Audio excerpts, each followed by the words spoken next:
ಓಮರ್ಚಿತಃ ಸಂಸ್ಮೃತೋಧ್ಯಾತಃ ಕೀರ್ತಿತಃ ಕಥಿತಃ ಶ್ರುತಃ ಯೋ ದದಾತ್ಯಮೃತತ್ವಂ ಹಿ ಸಮಾಂ ರಕ್ಷತು ಕೇಶವಃ.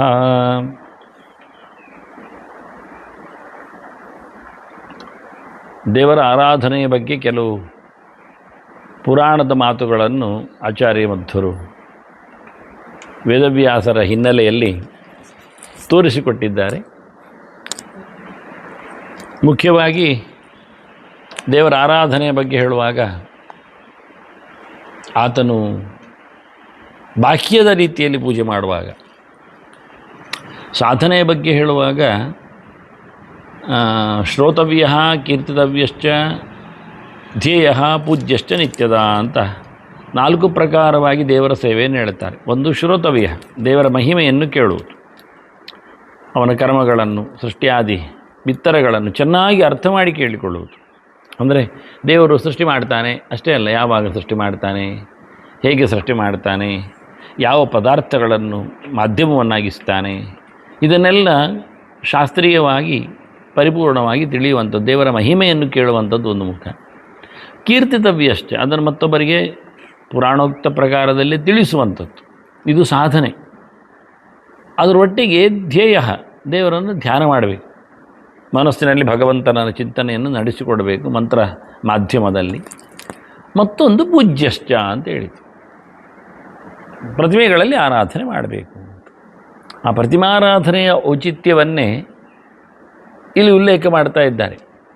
ಅಂದರೆ ಬಾಹ್ಯದ ಲೆಕ್ಕಾಚಾರದಲ್ಲಿ ನೋಡಿಕೊಂಡಾಗ ಯಾರನ್ನು ಸಂತೋಷಗೊಳಿಸಿದ್ರೂ ಪೂಜೆ ಆಗ್ತದೆ, ಯಾವ ಪ್ರಕಾರದ ಸಂತೋಷಗೊಳಿಸಿದ್ರೂ ಪೂಜೆ ಎನಿಸುತ್ತದೆ ಅನ್ನೋ ನೆಲೆಯಲ್ಲಿ ಕೆಲವೊಮ್ಮೆ ಮಾತುಗಳುಂಟು. ಕಾಯಕವೇ ಕೈಲಾಸ ಅಂತಾರೆ.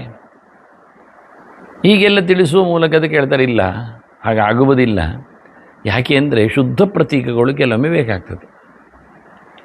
ನಾವು ಯಾರಿಗಾದರೂ ಏನನ್ನಾದರೂ ದುಡ್ಡು ಕೊಡೋ ಮೂಲಕ ಅವನೊಳಗಿರತಕ್ಕ ದೇವರು ಪ್ರೀತನಾಗಲಿ ಅಂತ ಹೇಳಿಕೊಂಡು ನಾವು ಪೂಜೆ ಮಾಡಿದ್ದು ಅಂತ ಹೇಳ್ಬೋದು. ಆದರೆ ಅವನು ಅದನ್ನು ಸದುಪಯೋಗ ಮಾಡುತ್ತಾನ, ಅದನ್ನು 100ಕ್ಕೆ 100 ಸದುಪಯೋಗ ಮಾಡುತ್ತಾನ, ಗೊತ್ತಾಗುವುದಿಲ್ಲ. ಹೀಗಾಗಿ ಸಾಮಾನ್ಯವಾಗಿ ಬಾಹ್ಯದಲ್ಲಿ ಸ್ಥಿರ ಪ್ರತಿಮೆಗಳನ್ನೇ ಹೆಚ್ಚು, ಅದು ಚರ ಪ್ರತೀಕಗಳು, ಸ್ಥಿರ ಪ್ರತೀಕಗಳನ್ನು ಹೆಚ್ಚು ಆಯ್ಕೆಯಾಗಿ ಹೇಳ್ತಾರೆ. ಅದನ್ನು ನಡೆಸಲೇ ಕೊಡಬೇಕು ಅನ್ನೋ ನೆಲೆಯಲ್ಲಿ. ಹೀಗಾಗಿ ಭಗವಂತನ ಸೇವೆಯ ಬಗ್ಗೆ ಪೂಜೆಯ ಬಗ್ಗೆ ಕೆಲವು ಮಾತುಗಳನ್ನು ಉಲ್ಲೇಖ ಮಾಡಿದವರು ಅಂಥ ಪೂಜೆ ಮಾಡುವವನು ಬಹಳ ದೊಡ್ಡವನು ಅಂತ ಹೇಳಿಬಿಟ್ರು. ಅವನು ಬಹಳ ಭಾಗ್ಯಶಾಲಿ ಇದ್ದಾನೆ, ನಮ್ಮ ಲೆಕ್ಕಾಚಾರದಲ್ಲಿ ಅವನು ದೊಡ್ಡವನಿದ್ದಾನೆ ಅಂತ. ಅವನ ದೊಡ್ಡ ಸ್ಥಿತಿಯ ಬಗ್ಗೆ ಒಂದು ಮಾತು ಹೇಳ್ತಾರೆ. ಕಲವು ಕಲಿಮಲಧ್ವಂಸಿ ಸರ್ವಪಾಪ ಹರಂ ಹರಿಂ ಏರ್ಚೇಂತಿ ನರ ನಿತ್ಯಂ ತೇಪಿ ವಂದ್ಯಾಹ ಯಥಾ ಅರ್ಹಿ. ಪೂಜೆ ಮಾಡುವವನನ್ನು ಸಹ ನಾವು ಪೂಜಿಸಲಿಕ್ಕೆ ಉಂಟು. ನಿನ್ನೆ ನಾವು ತಪಸ್ಸಿನ ಬಗ್ಗೆ ಮಾತನ್ನು ಹೇಳುವಾಗ ದೇವದ್ವಿಜ ಗುರುಪ್ರಾಜ್ಞ ವಂದನಂ ಶೌಚಮಾರ್ಜವಂ ಹೇಳಿ ಆಚಾರ್ಯರು ಶಾರೀರಿಕವಾದ ತಪಸ್ಸನ್ನು ಉಲ್ಲೇಖ ಮಾಡುವಲ್ಲಿ ತಿಳಿದವರನ್ನು ಸೇವೆ ಮಾಡುವುದು ಒಂದು ದೊಡ್ಡ ಸಂಗತಿ ಅಂತ ಹೇಳ್ತಾರೆ. ಅದೊಂದು ಶಾರೀರಿಕ ತಪಸ್ಸು. ದೇಹದಲ್ಲಿ ಮಾಡತಕ್ಕಂಥ ತಪಸ್ಸು ಯಾವುದು ಕೇಳಿದರೆ ಕಾಡಿನಲ್ಲಿ ಹೋಗಿ ಕೂತ್ಕೊಂಡು ಮಾಡತಕ್ಕಂಥ ದೇವರ ಜಪ ಎನ್ನುವುದಷ್ಟೇ ಅಲ್ಲ, ದೇವರನ್ನು ತಿಳಿದವರನ್ನು ಒಲೈಸುವಂಥದ್ದು ಉಂಟು, ಸೇವೆ ಮಾಡುವುದುಂಟು ಹೇಳಿತು. ಅದನ್ನಿಲ್ಲಿ ಉಲ್ಲೇಖ ಮಾಡ್ತಾರೆ. ದೇವರ ಪೂಜೆ ಮಾಡುವವನು ಸಹ ಪೂಜನೀಯನು ಅನ್ನೋ ಮಟ್ಟಿನಲ್ಲಿ ಎಂತಹ ದೇವರ ಸೇವೆ ಮಾಡುವವನು ಹೇಳೋದಕ್ಕೆ ದೇವರ ಬಗ್ಗೆ ಒಂದು ದೊಡ್ಡ ಮಾತು ಹೇಳುವಾಗ ಕ್ರಮ ಹಾಗೆ. ಮೊಸರು ತಿನ್ನುವವನು ಒಳ್ಳೆಯವನಿರ್ತಾನೆ, ದನದ ತುಪ್ಪವನ್ನು ಉಪಯೋಗಿಸುವವನು ಚೆನ್ನಾಗಿರ್ತಾನೆ, ಅಂದರೆ ಆರೋಗ್ಯವಂತನಾಗಿರ್ತಾನೆ. ಎಂತಹ ತುಪ್ಪ ಇರ್ತದೆ ಅದನ್ನು ಗಮನಿಸ್ತಾರೆ, ಅದನ್ನು ಗುರುತಿಸ್ತಾರೆ. ಹೇಗೆ ತೆಗಿಬೇಕಾದ್ದು, ಹೇಗೆ ಪಡೆಯಬೇಕಾದ್ದು, ಹೇಗೆ ನಡೆಸಬೇಕಾದ್ದು, ಒಂದು ರೀತಿಯಿಂದ ಸೈಂಟಿಫಿಕ್ ಮೂಮೆಂಟ್, ವೈಜ್ಞಾನಿಕವಾದಂತಹ ತತ್ವಚಿಂತನೆ ಎನ್ನುವ ಹಾಗೆ. ಕಲವು ಕಲಿಮಲ ಧ್ವಂಸಿ ಸರ್ವಪಾಪಹರಂ ಹರಿಂ ಏರ್ಚಯಂತಿ. ಈ ಒತ್ತು ಕೊಡುವ ರೀತಿಗಳವರು ಹರಿಯ ಪೂಜೆ ಮಾಡುವವರು ಅಂತ ಹೇಳ್ತಾರೆ. ನಿನ್ನೆ ಹರಿಯ ಬಗ್ಗೆ ಕೆಲವು ಮಾತುಗಳು ಬಂದಿತ್ತು. ನಾವು ದೇವರ ಚಿಂತನೆ ಮಾಡಬೇಕು ಅಂದಾಗ ದೇವರನ್ನು ಶುದ್ಧವಾಗಿ ಚಿಂತನೆ ಮಾಡಬೇಕು, ಅಂದರೆ ಪರಿಪೂರ್ಣವಾಗಿ ಚಿಂತನೆ ಮಾಡಬೇಕು. ಅಶುದ್ಧವಾಗಿ ಅಜ್ಞಾನ ಮೂಲಕವಾಗಿ ತಪ್ಪು ಕಲ್ಪನೆಯಲ್ಲಿ ಮಾಡಲಿಕ್ಕಿಲ್ಲ. ಹಾಗಾಗಿ ದೇವರ ಯಾವುದೇ ಪದವನ್ನು ಬಳಸಿಕೊಂಡ್ರು ನಾವು ಅಲ್ಲಿರತಕ್ಕಂತಹ ಸಹಜವಾದ ಲಕ್ಷಣಗಳನ್ನು ಅನುಸಂಧಾನ ಮಾಡಲಿಕ್ಕೆ. ಈಗ ಬ್ರಹ್ಮ ಜಿಜ್ಞಾಸೆ ಮಾಡಬೇಕು ಹೇಳ್ತಾರೆ. ಆಗ ಬ್ರಹ್ಮ ಅಂದರೆ ಯಾರು ಹೇಳ್ತಾರೆ? ಬ್ರಹ್ಮ ಅಂದರೆ ಶ್ರುತಿ ಹೇಳುತ್ತದೆ, ನಮಗಿಷ್ಟ ಬಂದದ್ದು ಅಲ್ಲಿಗೆ ಹೇಳ್ತಾರೆ. ಬೇರೆ ಬೇರೆ ಹೇಳಿಕೊಂಡು ತುಳುನಾಡನ್ನು ಸೃಷ್ಟಿ ಮಾಡಿದ್ದು ಹಾಗೀಗೆ ಅಂತ ಹೇಳಿಕೊಂಡು ದೇವಸ್ಥಾನಗಳನ್ನು ತೋರಿಸಿಕೊಳ್ಳುತ್ತಾ ಅವರನ್ನು ಉಲ್ಲೇಖ ಮಾಡುತ್ತಾರೆ. ಬ್ರಹ್ಮ ಜಿಜ್ಞಾಸೆಯನ್ನು ಮಾಡಬೇಕು ಅಂತ ಹೇಳಿದ ಶ್ರುತಿಯೇ ಬ್ರಹ್ಮನ ಲಕ್ಷಣವನ್ನು ಹೇಳುತ್ತದೆ. ಎಲ್ಲರೂ ಕೇಳುವುದು ಹಾಗೆ, ದೇವರನ್ನು ತಿಳ್ಕೊಳ್ಬೇಕಂದ ತಕ್ಷಣ ದೇವರು ಯಾರು ಅಂತ ನಿಮಗೇನು? ಅಲ್ಲ, ದೇವರನ್ನು ತಿಳ್ಕೊಳ್ಬೇಕು ಅಂತ ಎಲ್ಲಿ ಹೇಳಿದ್ದಾರೆ ಅಲ್ಲೇ ನೋಡಿ ಯಾರು ದೇವರು ಅಂತ. ಈಗ ರಾಮನು ಕಾಡಿಗೆ ಹೊರಟನು ಎನ್ನುವ ಗೆರೆ ನಮಗೆ ಸಿಕ್ಕಿದರೆ ಯಾರು ರಾಮನು ಎನ್ನುವುದು ನೀವು ಹುಡುಕಬೇಕಾದ್ರೆ ರಾಮನು ಕಾಡಿಗೆ ಹೊರಟನು ವನವಾಸ ಮಾಡಿದ್ದನ್ನು ಎಲ್ಲಿ ಹೇಳ್ತಾರೆ ಅಲ್ಲೇ ನೋಡಬೇಕೋ ಬೇಡುವ. ಆದ್ದರಿಂದ ರಾಮಾಯಣದ ಸುದ್ದಿ ಇದು, ರಾಮನು ವನವಾಸಕ್ಕೆ ಹೋದದ್ದು. ಆದರೆ ರಾಮಾಯಣವನ್ನೇ ನೋಡಿ ರಾಮನ ಯಾರೊಂದು ಗೊತ್ತಾಗ್ತದೆ. ನಾವು ರಾಮನು ವನವಾಸಕ್ಕೆ ಹೋದದ್ದು ಹೇಳಿಬಿಡ್ತೇವೆ, ಮತ್ತು ರಾಮಾಯಣವನ್ನು ನೋಡುವುದಿಲ್ಲ. ನಮಗೆ ಇಷ್ಟ ಬಂದಾಗ ರಾಮನನ್ನು ಹೇಳ್ತೇವೆ. ಅದು ತಪ್ಪು. ಅದನ್ನು ಪುರಾಣದಲ್ಲಿ ಪ್ರತಿಷ್ಠಿತವಾದ ಅಥವಾ ಇತಿಹಾಸದಲ್ಲಿ ತೋರಿಸಲ್ಪಟ್ಟ ಅಥವಾ ವೇದವು ನಮ್ಮ ಮುಂದೆ ಇಟ್ಟಿರತಕ್ಕ ವಿಷಯಗಳಿಗೆ ವೇದವೇ ನಮಗೆ ಕ್ಲಾರಿಫಿಕೇಷನ್ ಕೊಡ್ತದೆ, ವಿಷಯವನ್ನು ಕೊಡ್ತದೆ. ಅದರಿಂದ ಬ್ರಹ್ಮನನ್ನು ಜಿಜ್ಞಾಸೆ ಮಾಡಬೇಕಂದಾಗ ಆಯಿತು, ದೇವರನ್ನು ತಿಳ್ಕೊಳ್ಬೇಕು ಅಂದಾಗ ಆಯಿತು, ನಮಗೆ ಗೊತ್ತುಂಟು ಯಾರು ದೇವರು ಅಂತ. ಅಲ್ಲ, ನಿಮಗೆ ದೇವರನ್ನು ತಿಳ್ಕೊಳ್ಬೇಕು ಅಂತ ಯಾರು ಹೇಳಿದರು? ವೇದ ಹೇಳಿದೆ. ಹಾಗಾದರೆ ವೇದದಲ್ಲಿ ನೋಡಿ ಯಾರು ದೇವರು ಅಂತ. ನೀವು ಇಷ್ಟ ಬಂದ ಪಾಡ್ದನದಲ್ಲಿ ನೋಡ್ತೇವೆ ನಾವು. ಅಲ್ಲಿ ಪಾಡ್ದನದಲ್ಲಿ ಅಲ್ಲ, ಪಾಡ್ದನದಲ್ಲಿ ದೇವರ ಬಗ್ಗೆ ಹೇಳಲಿಕ್ಕೆ ಪಾಡ್ದನ ಹೇಳ್ತದ ಯಾರು ದೇವರು ಅಂತ? ಅದರಿಂದ ಬಹಳ ಸ್ಪಷ್ಟವಾಗಿ ಬ್ರಹ್ಮ ಜಿಜ್ಞಾಸೆಯನ್ನು ಮಾಡಬೇಕಂದಾಗ ಬ್ರಹ್ಮಶಬ್ದವನ್ನು ಜಿಜ್ಞಾಸ್ಯನಾದ ಬ್ರಹ್ಮನನ್ನು, ತಿಳಿಯಬೇಕು ಅಂತ ಹೇಳಲ್ಪಟ್ಟ ಬ್ರಹ್ಮನನ್ನು ಆ ವೇದವೇ ಹೇಳುತ್ತದೆ. ಅದರ ಮೊದಲು ಗೆರೆಯಲ್ಲಿ ಯಥೋ ವಾ ಇಮಾನಿ ಭೂತಾನಿ ಜಾಯಂತೆ ಏನ ಜಾತಾನಿ ಜೀವಂತಿ ಯತ್ ಪ್ರಯಂತಿ ಅಭಿಸಂವಿಶಂತಿ ತದ್ವಿಜಿಜ್ಞಾಸಸ್ವ ತದ್ಬ್ರಹ್ಮೇತಿ ಅಂತ. ತತ್ ಬ್ರಹ್ಮ, ಅದು ದೇವರು. ತದ್ವಿಜಿಜ್ಞಾಸಸ್ವ, ಅದನ್ನು ತಿಳ್ಕೋ, ಅದು ದೇವರು ಅಂದಾಗ ಅದು ಯಾರು ಹೇಳ್ತಾರೆ? ಯಥೋ ವಾ ಇಮಾನಿ ಭೂತಾನಿ ಜಾಯಂತೆ, ಜಗತ್ತು ಯಾರಿಂದ ಸೃಷ್ಟಿಯಾಗ್ತದೆ. ಆನಂತರ ಯಥೋ ಏನ ಜಾತಾನಿ ಜೀವಂತಿ, ಯಾರಲ್ಲಿ ಇದು ನೆಲೆಗೊಳ್ಳುತ್ತದೆ. ಯತ್ ಪ್ರಯಂತಿ, ಯಾರಿಂದಾಗಿ ಅದು ನಾಶಗೊಳ್ಳುತ್ತದೆ. ಸೃಷ್ಟಿ ಯಾರು ಮಾಡ್ತಾನೆ, ಸ್ಥಿತಿಯನ್ನು ನೋಡಿ ಯಾರು ಕೊಳ್ತಾನೆ, ಸಂಹಾರವನ್ನು ಯಾರು ಮಾಡ್ತಾನೆ, ಮೋಕ್ಷವನ್ನು ಯಾರು ಕೊಡ್ತಾನೆ. ಯತ್ ಪ್ರಯಂತಿ ಅಭಿಸಂವಿಶಂತಿ, ಒಂದುಂಟಲ್ಲಿ ಒಳಗೆ ಪ್ರವೇಶ ಆಗುವುದು. ಮೋಕ್ಷವನ್ನು ಯಾರು ಕೊಡ್ತಾನೆ? ಅವನು ದೇವರು. ಅವನನ್ನು ತಿಳ್ಕೊಳ್ಳಿ. ನೋಡಿ ಎಷ್ಟು ಸ್ಪಷ್ಟ ಆಯಿತು. ಆದ್ದರಿಂದ ನಿಮ್ಮ ದೇವರು ಮೋಕ್ಷವನ್ನು ಕೊಡ್ತಾನಾ? ಸರಿ, ಅವನ ದೇವರಾಗ್ಬೋದು. ನಿಮ್ಮ ದೇವರು ಲೋಕಪಾಲನ್ನೇನು ಮಾಡ್ತಾನ? ನಮಗೆ ದೇವರಾಗ್ಬೋದು. ನಿಮ್ಮ ದೇವರು ಎಲ್ಲವನ್ನು ಜಗತ್ತನ್ನು ಸೃಷ್ಟಿ ಮಾಡ್ತಾನ? ನಮಗಾಗ್ಬೋದು ಆ ದೇವರು. ಸಂಹಾರವನ್ನು ಮಾಡ್ತಾನೆ ಇಡೀ ಜಗತ್ತನ್ನು, ನಮಗಾಗ್ತದೆ ಅವನ ದೇವರು. ಇದು ಎಲ್ಲವೂ ಒಬ್ಬನೇ ಆಗಬೇಕು ನಮಗೆ, ಅದು ದೇವರ ನಿಮ್ಮದು. ಅದನ್ನ ಬ್ರಹ್ಮನನ್ನೇ ದೇವರು ಅಂತ ಒಂದೊಮ್ಮೆ, ಚತುರ್ಮುಖನನ್ನೇ ದೇವರು ಅಂತ ಹೇಳಿದರೆ ಅವನು ಸೃಷ್ಟಿ ಮಾತ್ರ ಮಾಡು, ಮೋಕ್ಷ ಕೊಡುವುದಿಲ್ಲ. ಒಂದು ವಿಷಯದಲ್ಲಿ ಅವನು ಸೃಷ್ಟಿ ಮಾಡಿಕೊಳ್ಳುವುದಿಲ್ಲ. ದೇವರಾದ್ರೆ ಆಗಲಿಲ್ಲ. ಪೂರ್ಣಮದಃ ಪೂರ್ಣಮಿದಂ ಪೂರ್ಣಾತ್ ಪೂರ್ಣಮುದಚ್ಯತೆ ಅಂತ ದೇವರು ತಾನಾಗಿ ಮತ್ಸ್ಯನಾಗಿ ಬರ್ತಾನೆ, ಕೂರ್ಮನಾಗಿ ನಿಲ್ತಾನೆ, ನರಸಿಂಹನಾಗಿ ಕಾಣಿಸಿಕೊಳ್ತಾನೆ. ಹಾಗೆ ಚತುರ್ಮುಖ ಹಾಗೆ ಬರಲಿಲ್ಲ. ಭಗವಂತನ ನಾಭಿಕಮಲದಲ್ಲಿ ಅರಳಿ ನಿಂತ. ಲಕ್ಷ್ಮಿ ಹೇಳ್ತಾಳೆ, ಹಂಸುವೇ ಪಿತರಂ ಅಸ್ಯ ಮೂರ್ಧನ್ ಮಮಯೋನಿರಪ್ಸುವ ಅಂತ ಸಮುದ್ರೇ. ನಾನು ನೋಡಿ ಇವನ ಶಿವನ ಅಪ್ಪನನ್ನು ಸೃಷ್ಟಿ ಮಾಡುತ್ತೇನೆ ಹೇಳ್ತಾಳೆ. ಹಂಸುವೇ ಪಿತರಂ ಅಸ್ಯ ಶಿವಸ್ಯ ಪಿತರಂ ಮೂರ್ಧನ್, ನಾನು ಇವನನ್ನು ಅಪ್ಪನನ್ನೇ ಚತುರ್ಮುಖನನ್ನೇ ಸೃಷ್ಟಿ ಮಾಡ್ತೇನೆ. ನೋಡಿ, ಅವಳು ಸೃಷ್ಟಿ ಮಾಡ್ತೇನೆ ಅಂತ ಹೇಳ್ತಾಳೆ. ಇಲ್ಲಿ ಹಿರಣ್ಯ ಗರ್ಭ ಸಮವರ್ತತ ಅಗ್ರೇ ಭೂತಜಾತ ಹೇಳಿಕೊಂಡು ನಾಭಿಕಮಲದಲ್ಲಿ ಹುಟ್ಟಿದ್ದನ್ನೇ ಹೇಳ್ತಾರೆ. ಮತ್ತೆಂಥದ್ದು? ಅವನ ಸೃಷ್ಟಿ ಅವನು ಮಾಡಿಕೊಳ್ಳಲಿಲ್ಲ. ಮತ್ತು ನಾವು ಸೃಷ್ಟಿಕರ್ತನನ್ನು ದೇವರು ಹೇಳೋದು ಹೇಗೆ? ಅವನ ದೇವರಲ್ಲ. ಶಿವನು ಸಂಹಾರ ಮಾಡ್ತಾನೆ, ಅವನನ್ನು ಸಂಹಾರ ಮಾಡಿದ ಯಾರು? ಯಸ್ಯ ಕ್ಷತ್ರಂಚ ಬ್ರಹ್ಮಚ ಉಭಯಭವ ತವೋದನಃ ಅಂತೇಳಿ ಕೊನೆಗೆ ಭಗವಂತ ಮೃತ್ಯುರ್ಯಸ್ಯೋಪಸೇಚನವಂತ ಉಪ್ಪಿನಕಾಯಿ ಆಗಿ ಯಮನನ್ನು ನೆಕ್ತಾ ಬ್ರಹ್ಮನನ್ನು ರುದ್ರನನ್ನು ಗುಳುಂ ಮಾಡ್ತಾನೆ, ಸಂಹಾರ ಮಾಡ್ತಾನೆ. ಅದನ್ನು ಸಂಹಾರಗೊಳ್ಳುವವನು ಶಿವ, ಅವನು ಸೃಷ್ಟಿ ಮಾಡುವವನಲ್ಲ. ಅವನವನ್ನು ಕಾಪಾಡಿಕೊಳ್ಳಲಿಕ್ಕೂ ಬರುವುದಿಲ್ಲ. ಅದನ್ನು ಎಲ್ಲರನ್ನೂ ನೋಡಿಕೊಳ್ಳುವವ, ಎಲ್ಲರನ್ನೂ ಸೃಷ್ಟಿ ಮಾಡುವವ, ಎಲ್ಲರನ್ನೂ ಸಂಹಾರಗೊಳಿಸುವ, ಎಲ್ಲರಿಗೂ ಮೋಕ್ಷ ಕೊಡುವವ ಒಬ್ಬನೇ ದೇವ, ಅವನು ಭಗವಂತ. ಹಾಗೆ ಹರಿಶಬ್ದದಿಂದ ಇಲ್ಲಿ ಹರತಿ ಅಂದರೆ ಆಹರತಿ, ತರ್ತಾನೆ. ವಿಹರತಿ, ಚೆನ್ನಾಗಿ ಎಲ್ಲರೂ ನೋಡಿಕೊಂಡು ಕ್ರೀಡೆ ಮಾಡ್ತಾನೆ, ಎಲ್ಲರೊಳಗಿದ್ದುಕೊಂಡು. ಸಂಹರತಿ, ಮುಗಿಸ್ತಾನೆ. ಅಂದರೆ ಸೃಷ್ಟಿ ಸಂಹಾರಗಳನ್ನು ಒಬ್ಬನೇ ಮಾಡುವವನನ್ನು ಹರಿ ಅಂತ ಹೇಳ್ತಾರೆ. ಈಗ ಹರಿಶಬ್ದದ ಸಾಂಕೇತಿಕವಾದ ಒಂದು ಅರ್ಥವನ್ನು ನೋಡುವ. ಈ ಅಕ್ಷರಗಳಿಗೆಲ್ಲ ಬೆಲೆ ಉಂಟು. ಸಂಸ್ಕೃತದಲ್ಲಿ. ರಾಮವ ಇಟ್ಟುಕೊಳ್ಳುವ. ರಾಮ ಅಂದಾಗ ಯ ರ ಎನ್ನುವುದು 2 ಅಕ್ಷರ, ಎರಡನೇದು. ಪ ಪ ಬ ಬ ಮ ಐದನೇದು. 5 2 7 ಕೂಡಿಸಿದರೆ ಆಗೇನಾಯಿತು, ರಾಮ ಎನ್ನುವುದು 7 ಸಂಖ್ಯೆಯನ್ನು ಪ್ರತಿನಿಧಿಸ್ತದೆ. ಇಲ್ಲಿಟ್ಟುಕೊಂಡ ಹಾಗೆ ಅದನ್ನು ರಾಮಾಯಣದಲ್ಲಿ 7 ಕಾಂಡ. ಅವನು ಹುಟ್ಟಿದ್ದು ಪುನರ್ವಸು 7ನೇ ನಕ್ಷತ್ರ. ಅವನು ವನವಾಸವನ್ನು ಮಾಡಿದ್ದು 7 ಅಂದರೆ 14. ಇವೆಲ್ಲ ಒಂದು ಗಮ್ಮತ್ತು. ದಶಾವತಾರದಲ್ಲಿ 7ನೇದು ಲೆಕ್ಕದಲ್ಲಿ ಅವನಿಗೆ ಸಂಬಂಧಪಟ್ಟಂತೆ 7 ಎಲ್ಲ ಕಾಣ್ತದೆ. ಹಾಗೆ ಹೇಳಿಕೊಳ್ತಾರೆ. ಹಾಗೆ ಅಂಕೆಗಳಿಗೊಂದು ವ್ಯವಸ್ಥಿತವಾದಂಥ ಅಕ್ಷರದಲ್ಲಿ ಚಿಂತನೆ ಉಂಟು. ಅದೊಂದು 4 ಸೂತ್ರ ಕಲೀಲಿಕ್ಕೆ ಕಷ್ಟ ಇಲ್ಲ. ಒಂದು ಕಾದಿನವ ಅಂತ, ಮತ್ತೊಂದು ಟಾದಿನವ, ಮತ್ತೊಂದು ಪಾದಿ ಪಂಚ, ಮತ್ತೊಂದು ಯಾದಿ ಅಷ್ಟ. ಅಂದರೆ ಅಂಕಗಳನ್ನು ಅಕ್ಷರಗಳನ್ನು ನೋಡೋದು ಅಂದರೆ ಕಾದಿಂದ 9 ಲೆಕ್ಕ. ಕಾ ಖ ಗ ಘ ङ ಚ ಛ ಜ ಝ ಮುಗೀತು ಕಾದಿನವ. ಮತ್ತು ಟಾದಿನವ ಟಾ ಟ ಡ ಡ ಣ ತ ತ ದ ಧ 9. ಪಾದಿ ಪಂಚ ಪ ಪ ಬ ಬ ಮ ಆಯಿತು. ಅದರಿಂದ ರಾಮ ಅನ್ನುವಲ್ಲಿ ಮ ಅಂದರೆ 5 ಆಯ್ತು ನಮಗೆ. ಪಾದಿ ಪಂಚ. ಯಾದ್ಯಷ್ಟ ಯರ ಲವ ಶಶ ಸಹ ಳಾಕಿಲ್ಲ ಳಾಕೆಲ ಅಂತಲೇ ಅರ್ಥ. ಅದು ಇಷ್ಟು ಲೆಕ್ಕ. ಹಕಾರದಿಂದ 8 ಯಾದ್ಯಷ್ಟ. ಅದನ್ನು ಯಕಾರದಿಂದ ಯಾದ್ಯಷ್ಟದಲ್ಲಿ ಸೂತ್ರದಲ್ಲಿ ಯ ರ ಅನ್ನೋದು 2. ರಾಮನಲ್ಲಿ ನಾಡು ನೋಡಿದ್ದೇವೆ. ರ ಅಂದರೆ 2 ಆಯಿತು, ಮ ಅಂದರೆ 5 ಆಯಿತು, 2 5 7 ಆಯಿತು.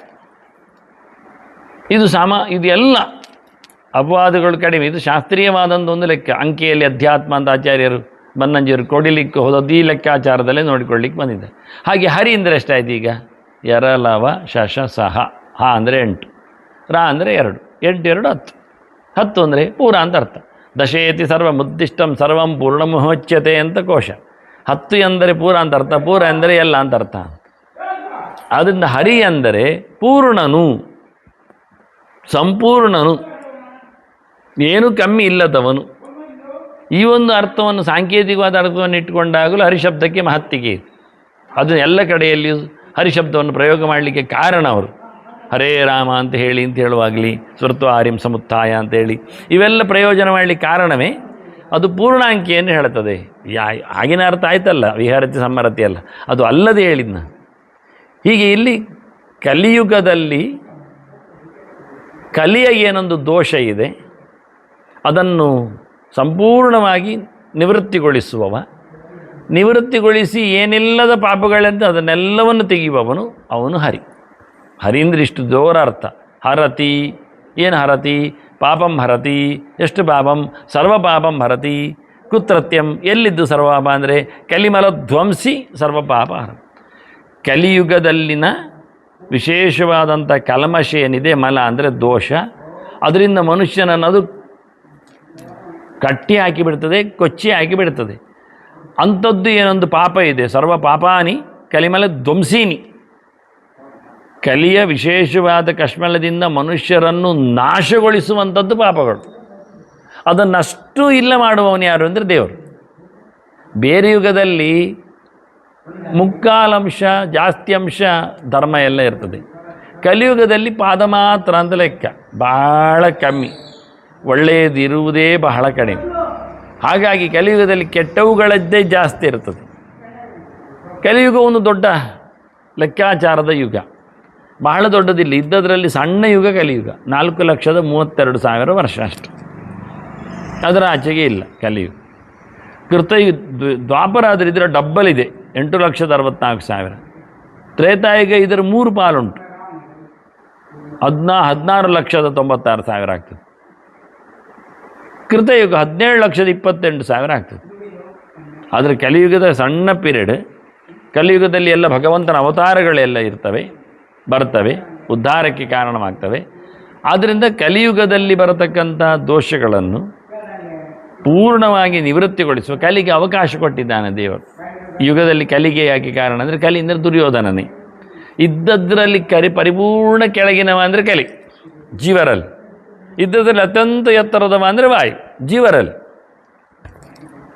ಹಾಗಾಗಿ ಪೂರ್ಣ ಅವಲಕ್ಷಣವುಳ್ಳವ, ದೋಷವುಳ್ಳವ ಅಂದರೆ ಕಲಿ. ಸರ್ವಾತ್ಮನ ಸರ್ವವಿಧದ ದುಃಖವನ್ನು ಅನುಭವಿಸುವ ಅಂದರೆ ಕಲಿ. ಅದನ್ನು ಅವೇನು ಮಾಡ್ತಾನೆ?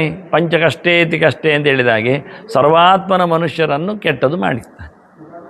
ಆದ್ದರಿಂದ ಕಲಿಮಲ ಧ್ವಂಸಿ ಅದನ್ನು ನಮಗೆ ಕೂಡಲೇ ತೆಗಿಲಿಕ್ಕೆ ಬರುವುದಿಲ್ಲ. ಅಂಥ ಸರ್ವಪಾಪಗಳನ್ನು ನಿವೃತ್ತಿಗೊಳಿಸತಕ್ಕಂಥ ಪರಮಾತ್ಮನನ್ನು ಕಲೌ ಯೇ ಅರ್ಚಯಂತಿ ನರಾಹ ಅಂತ ಕಲಿಯುಗದಲ್ಲಿ ಪೂಜೆ ಮಾಡಿದಾಗ, ಕಲಿಯುಗದಲ್ಲಿ ಅಂದರೆ ಈ ಪೀರಿಯಡ್, ಕಲಿಯುಗದ ಒಂದು ಅವಕಾಶ ಅಂದರೆ ವರ್ಷ, ಕಲಿಯುಗದ ಒಂದು ಅವಧಿ, ಅದರಲ್ಲೇನು ಕೇಳಿದರೆ ದೇವರದಕ್ಕೊಂದು ವಿಶೇಷವಾದಂತಹ ಬೆನಿಫಿಟ್ ಘೋಷಣೆ ಮಾಡಿದ್ದಾನೆ. ಏನು ಕೇಳಿದರೆ ಕಮ್ಮಿ ಪುಣ್ಯ ಕೆಲಸ ಮಾಡುವುದು, ಸಣ್ಣದು ದೊಡ್ಡ ಪುಣ್ಯವನ್ನು ಪಡೆಯುವುದು, ಇದು ಕಲಿಯುಗದ ಲಕ್ಷಣ. ಕಲಿಯುಗದಲ್ಲಿ ಏನು ಲಾಭ ಕೇಳಿದರೆ ಚೂರು ಒಳ್ಳೆಯದು ಮಾಡಿದರೆ ಸಾಕು, ತುಂಬ ಪುಣ್ಯ ಪಡೀಲಿಕ್ಕೆ ಆಗುತ್ತೆ. ಅದೇ ಕೃತಯುಗದಲ್ಲಿ ಆಗಲ್ಲ, ಸಾವಿರಾರು ವರ್ಷ ತಪಸ್ಸು ಮಾಡಬೇಕು, ಒಂದು ಚೂರು ಪುಣ್ಯ ಸಿಗ್ತದೆ. ನಾವು ಮುಂದೆ ಇವತ್ತು ಹೇಳೋದಾದರೆ, ಹಿಂದೆ ನಾವು ಮಾರ್ಕೆಟಿಗೆ ಒಂದು ಚೂರು ದುಡ್ಡು ಕೊಟ್ಟರೆ ಸಾಕು, ಸುಮಾರು ಐಟಮ್ಗಳನ್ನು ತರಬಹುದಿತ್ತು. ಈಗ ನಾವು ನಿನ್ನೆ ನೋಡಿದ್ದೆವು, 10 ರೂಪಾಯಿಗೆ ಕೊತ್ತಂಬರಿ ಸೊಪ್ಪು ಇಷ್ಟು ಕೊಟ್ಟರು. ಅಂದರೆ ಇದು ಮಹಾರಾಷ್ಟ್ರದ ಎಂಟ್ರಿ ಸ್ವಭಾವ. ಕೇಳಿದರೆ ಕಮ್ಮಿ ದುಡ್ಡಿನಲ್ಲಿ ದೊಡ್ಡ ಲಾಭ ಬರ್ತದೆ. ಅದೇ ನಾವು ಬೇರೆ ರಾಜ್ಯಗಳಲ್ಲಿ ನೋಡಿದಾಗ 100 ರೂಪಾಯಿ ಕೊಟ್ಟರೆ ಇಷ್ಟು ಸಿಗ್ತದೆ, ಹಾಗೆ 1 kg ಅರ್ಧ kg ಅಂತೇಳಿ ಏನಾಯ್ತಾ. ಅದೇ ರೀತಿಯಾಗಿ ನಮ್ಮದು ಪುಣ್ಯ ಪಾಪಗಳ ವ್ಯವಸ್ಥೆ. ಸಣ್ಣ ಕರ್ಮ ಮಾಡಿದಾಗ ದೊಡ್ಡ ಪುಣ್ಯವನ್ನು ದೇವರು ಕೊಡ್ತಾನೆ ಕಲಿಯುಗದಲ್ಲಿ. ಅದೇ ದೊಡ್ಡ ಕೆಲಸ ಮಾಡಿದಾಗ ಚೂರು ಪುಣ್ಯವನ್ನು ಕೊಡ್ತಾನೆ ಕೃತಯುಗದಲ್ಲಿ. ಯಾಕೆ ಅಂತ ವಿಶ್ಲೇಷಣೆ ಮಾಡಿ. ಕಾರಣ ಏನು ಕೇಳಿದರೆ, ಕಲಿಯುಗದಲ್ಲಿ ಕಲಿಯ ಏನೊಂದು ಪ್ರಭಾವ ಇದೆ, ಮಲ ಅಂದರೆ ಪ್ರಭಾವ ಅಂತ ಇಟ್ಕೊಳ್ಳಿ, ಅವನೇನು ದೋಷ ಇದೆ, ಅದರಿಂದ ಮನುಷ್ಯದನ್ನು ತಪ್ಪಿಸಿ ಮಾಡುವುದೇ ಭಾರಿ ಕಷ್ಟ. ಅದಕ್ಕೆ ದೇವರು ಆಪ್ಷನ್ ಕೊಟ್ಟದ್ದು, ಬೋನಸ್ ಮಾರ್ಕ್ ಕೊಟ್ಟದ್ದು. ಈಗ ನಾನು ಇನ್ನೊಂದು ಉದಾಹರಣೆ ಹೇಳ್ತೇನೆ. ಈಗ ಅಲ್ಲಿ ಒಂದು ಅರ್ಧ ಕಿಲೋಮೀಟ್ರಲ್ಲಿ ಶಾಲೆ ಉಂಟು. ಇವ ಮನೆಯಿಂದ ಹೋಗ್ತಾನೆ. ಮನೆಯಿಂದ ಶಾಲೆಗೆ ಅವನು ಸೀದಾ ಹೋದರೆ ಅವನಿಗೆ 100 ಮಾರ್ಕ್ ಗ್ಯಾರಂಟಿ. ಈಗ ಯಾಕೆ ಹೇಳಿದ್ದು, ಪೇಟೆಯಲ್ಲಿ ಏನಾಗಿದೆ ಅಂದರೆ, ಮನೆಯಿಂದ ಶಾಲೆ ಹೋಗಬೇಕಾದ್ರೆ ಆಚೀಚೆ ಸುಮಾರು ಅಂಗಡಿಗಳಾಗಿವೆ, ಸ್ವಿಮ್ಮಿಂಗ್ ಪೂಲ್ ಇದೆ, ಆಟದ ಮೈದಾನ ಇದೆ, ಸ್ಪೀಡ್ ಅಡ್ಡೆ ಇದೆ, ಆನಂತರ ಶರಾಬು ಅಂಗಡಿ ಮೇಲೆ ತೆರೆದಿರ್ತದೆ. ಇಂಥದ್ದೆಲ್ಲ 100 ಅಟ್ರ್ಯಾಕ್ಷನ್ಸ್ಗಳಿವೆ ಅವನಿಗೆ. ಅವನು ನಿತ್ಯ ಶಾಲೆಗೆ ಹೋಗಬೇಕು, ನಿತ್ಯ ಶಾಲೆಯಿಂದ ಬರಬೇಕು, ಅದೇ ಹೊತ್ತಿಗೆ ಬರ್ತಾನೆ ಅಂತ ಆದರೆ ಅವನಿಗೆ 100 ಮಾರ್ಕ್ ನಾವು ಗ್ಯಾರಂಟಿ ಕೊಡಬೇಕು. ಯಾಕೆಂದರೆ ಶಾಲೆ ಬಂದದ್ದಕ್ಕೆ ಕೊಡಬೇಕು. ಇಷ್ಟೆಲ್ಲ ಅಬ್ಸ್ಟ್ರಾಕ್ಷನ್ಸ್ಗಳಿದ್ದರೂ, ಕಲಿಯ ಪ್ರಭಾವಗಳಿದ್ದರೂ, ಅದನ್ನೆಲ್ಲವನ್ನು ಹಿಮ್ಮೆಟ್ಟಿಸಿ ಕಷ್ಟಪಟ್ಟು ಇದನ್ನು ಮಾಡಿದ ಅಂದರೆ ಗ್ರೇಸ್ ಮಾರ್ಕ್. ಹಾಗೆ ಕಲಿಯುಗದಲ್ಲಿ ಕಲಿಯ ಪ್ರಭಾವದಿಂದ ಸುತ್ತಮುತ್ತಲಿನ ಪರಿಸರದ ಏನೊಂದು ವಿಶೇಷವಾದಂತಹ ಅಟ್ರ್ಯಾಕ್ಷನ್ನಿಂದಾಗಿ ಮನುಷ್ಯ ಒಳ್ಳೆಯದು ಮಾಡುವುದನ್ನು ಬಹಳ ಹಿಂದೆ ಹಾಕ್ತಾನೆ, ಮಾಡುವುದೇ ಇಲ್ಲ. ಅದು ಅವನದ್ದು ಪ್ರಭಾವ. ಹೀಗಾಗಿ ಕಲ್ಲಿಗೆ ಹೇಳಿಬಿಟ್ಟಿದ್ದಾನೆ ದೇವರು, ನೀನು ಯಾರನ್ನು ಬೇಕಾದರೆ ಹೇಳ್ಕೊಂಡು ಬಿಡು ಅಂತ. ಆಡುವಾಗ, ದ್ಯೂತ ಆಡುವಾಗ, ಆ ಪ್ರತಿಜ್ಞೆ ಮಾಡುವಾಗಲೇ ಧರ್ಮರಾಜನಿಗೆ ಕಲಿ ಪ್ರವೇಶ ಆಗಿದೆ. ಭೀಮನನ್ನು ಬಿಟ್ಟರೆ ಭೀಮ ಅರ್ಜುನಾದಿಗಳು ಇರಲಿ, ಅವರಲ್ಲಿ ಯಾರಲ್ಲಿ ಸಹ ಕಲಿ ಪ್ರವೇಶ 7 ಜನರಿಗೆ, ಮತ್ತು 7 ಶಬ್ದದ ಅಂಕೆ, ದ್ರೌಪದಿಯು ಸೇರಿ ಉಳಿದವರಿಗೆಲ್ಲ ಕಲಿ ಪ್ರವೇಶ ಆಗಿದೆ. ದ್ವಿಷ್ಮಾದಿಗಳಿಗೆಲ್ಲ ಅಷ್ಟು ಜೋರು ಕಲಿಯಿಂದ. ಕಲಿ ತನ್ನ ಅಂಕೆಯನ್ನು, ಸಾಮರ್ಥ್ಯವನ್ನು ಎಲ್ಲರ ಮೇಲೆ ಪ್ರಯೋಗಿಸ್ತಾನೆ. ಹಾಗಾಗಿ ಒಳ್ಳೆಯದು ಮಾಡಲಿಕ್ಕೆ ಬಿಡುವುದಿಲ್ಲವ, ಒಳ್ಳೆಯದನ್ನು ನಡೆಸಲಿಕ್ಕೆ ಅವನು ಮನಸ್ಸು ಕೊಡುವುದಿಲ್ಲ, ವಿಘ್ನ ಕೊಡ್ತಾನೆ, ತಪ್ಪಿಸ್ತಾನೆ, ಬೇರೆ ಕಡೆಗೆ ನಮ್ಮನ್ನು ಡೈವರ್ಟ್ ಮಾಡ್ತಾನೆ, ಎಳ್ಕೊಂಡು ಹೋಗ್ತಾನೆ. ತೋರ ಪೈಪಿನಲ್ಲಿ ನೀರು ಬಿಡ್ತಾರೆ, ಸೀದವಾಗಿ ಜಮೀನಿಗೆ ಹೋಗಿ ಬೀಳ್ತದೆ. ಅದೇ ಅವನು ಸೆಕ್ಷನ್ ಪೈಪ್ಸ್ಗಳನ್ನು 10 ಕೊಟ್ಟರೆ ಅದಕ್ಕೆ ನೀರಿನ ಪ್ರವಾಹ ಎಷ್ಟು ಜೋರು ಬಿಟ್ಟರು ಆ ದೊಡ್ಡ ಜಮೀನಿಗೆ ಬೀಳುವಾಗ ಸಣ್ಣದ ಸಂಖ್ಯೆ ಬೀಳ್ತದೆ, ಮತ್ತು ಎಲ್ಲ ಕಡೆಯಲ್ಲಿ ಡೈವರ್ಟ್ ಆಗಿ ಹೋಗಿರ್ತದೆ, ನೀರೆಲ್ಲ ಬೇರೆ ಕಡೆಗೆ ಫೋಲ್ ಆಗಿರ್ತದೆ. ಚೇಂಬರ್ ಇದ್ದಾಗೆ, ಹೋಲ್ಸ್ ಇದ್ದಾಗೆ, ಛಿದ್ರಗಳಿದ್ದಾಗೆ. ಹಾಗೆ ಮನುಷ್ಯನ ಛಿದ್ರಗಳು, ಅವಯವಗಳು, ಕಣ್ಣು, ಕಿವಿ, ಮೂಗು, ಬಾಯಿ. ಅವೇನು ಮಾಡ್ತಾನೆ, ಶಾಲೆ ಹೋಗುವಾಗ ಒಡೆ ಪಾವ ಇದ್ದ, ಅಲ್ಲಿ ಕೂತ್ಕೊಂಡು ನಿಧಾನಕ್ಕೆ 3/4 ಗಂಟೆಯಲ್ಲಿ ತಿಂದ, 1 ಪೀರಿಯಡ್ ಹೋಯ್ತಾ. ಅವನು ನಿಧಾನ ಬಂದ ತಕ್ಷಣ ಮಾಡಿ ಕೊಡ್ತಾನೆ, 1 ಪೀರಿಯಡ್ ಹೋಯ್ತಾ. ಇನ್ನೊಂದು ಕಡೆ ಹೋಗೋ ಸ್ಪೀಡ್ ಕಲಿತಾ ಇರ್ತಾನೆ, ಸಾರಿ ಬಾ ಒಂಚೂರು 1 ಗಂಟೆ ಅಲ್ಲೇ ಆಡಿದ್ನ. ಅಲ್ಲಿ ಕೆಲವೊಮ್ಮೆ ದುಡ್ಡು ಬರ್ತದೆ, ಅಟ್ರ್ಯಾಕ್ಷನಿಗೆ ಮೊದಲು ದುಡ್ಡು ಬರ್ತದೆ, 100 ಬರ್ತದೆ, 1000 ಹೋಗ್ತದೆ, ಮತ್ತು ಸಾಲ ಮಾಡಿ ಬರ್ತಾನೆ.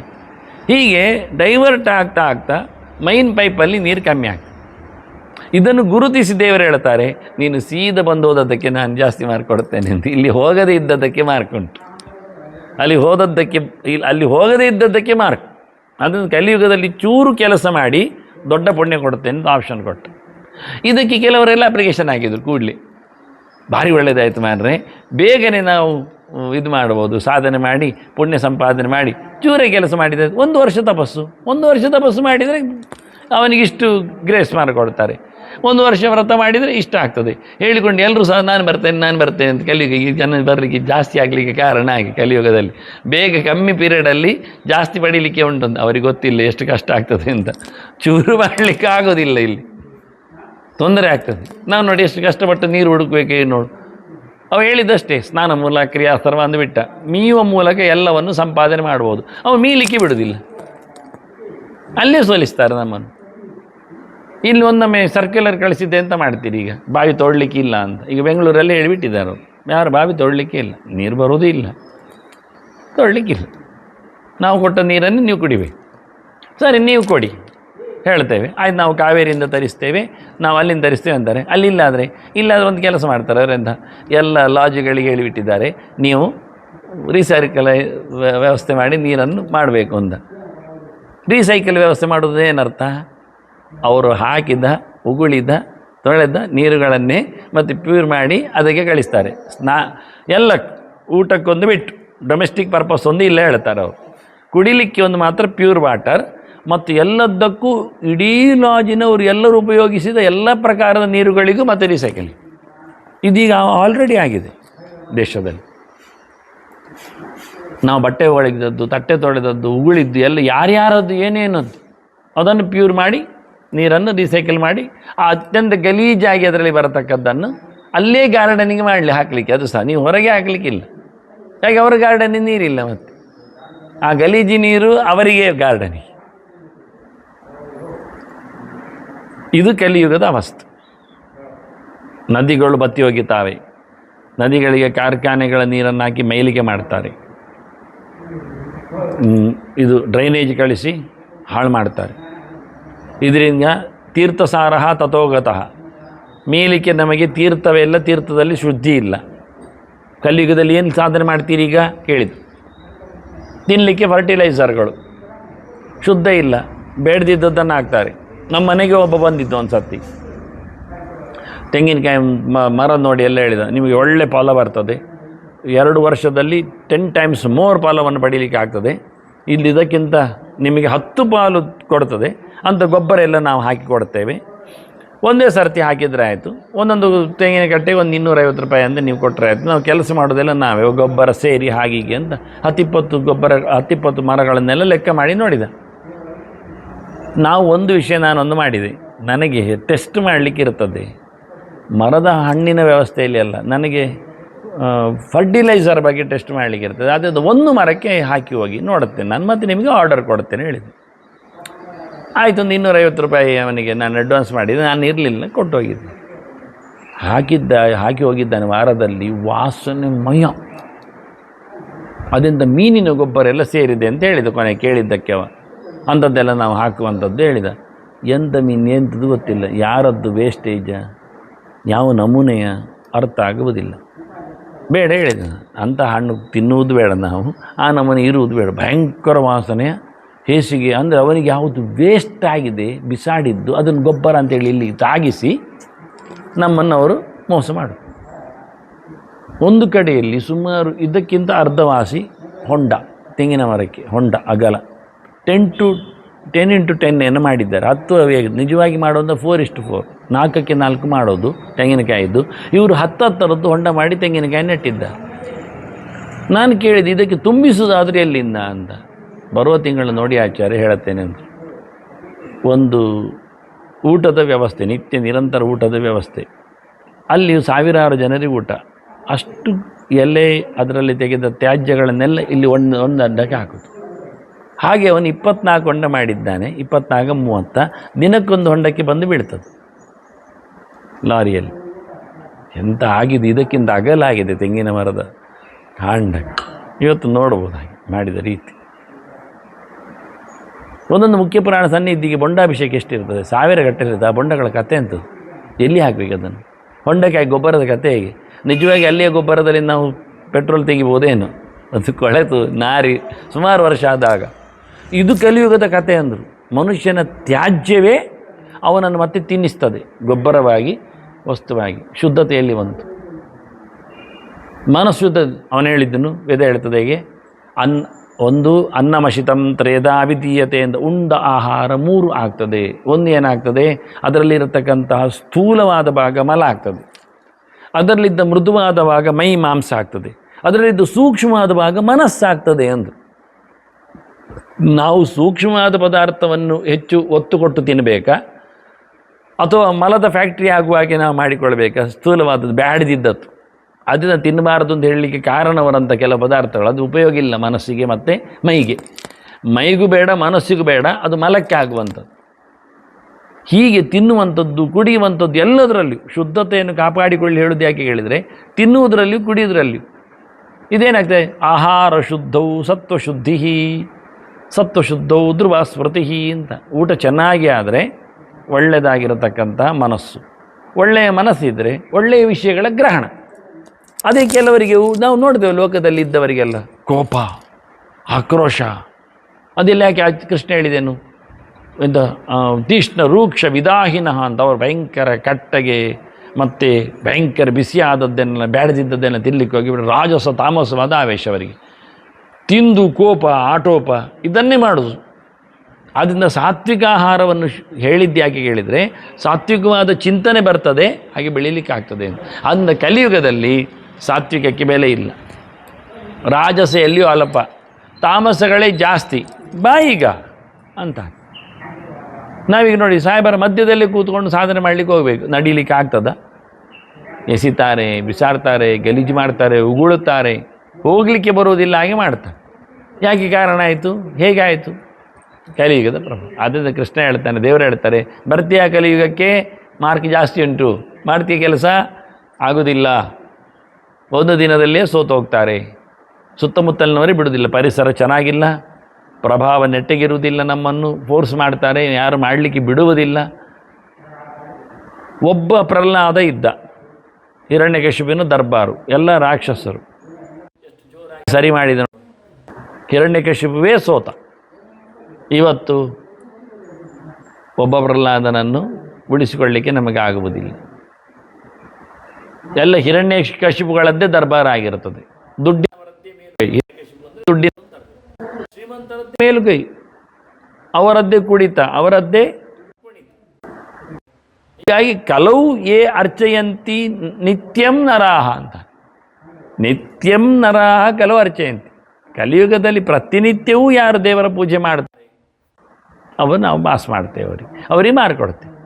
ಇಲ್ಲಿ ಒಂದು ಶಬ್ದ ನಿತ್ಯಂ ಉಂಟು, ಡೈಲಿ ಅಂತ. ಕೆಲವರು ವರ್ಷಕ್ಕೊಮ್ಮೆ ಪೆಟ್ಟಿಗೆ ತೆಗೆಯುವುದೊಂದೆಲ್ಲ ಉಂಟಂತೆ ಬೆಂಗಳೂರಲ್ಲಿ.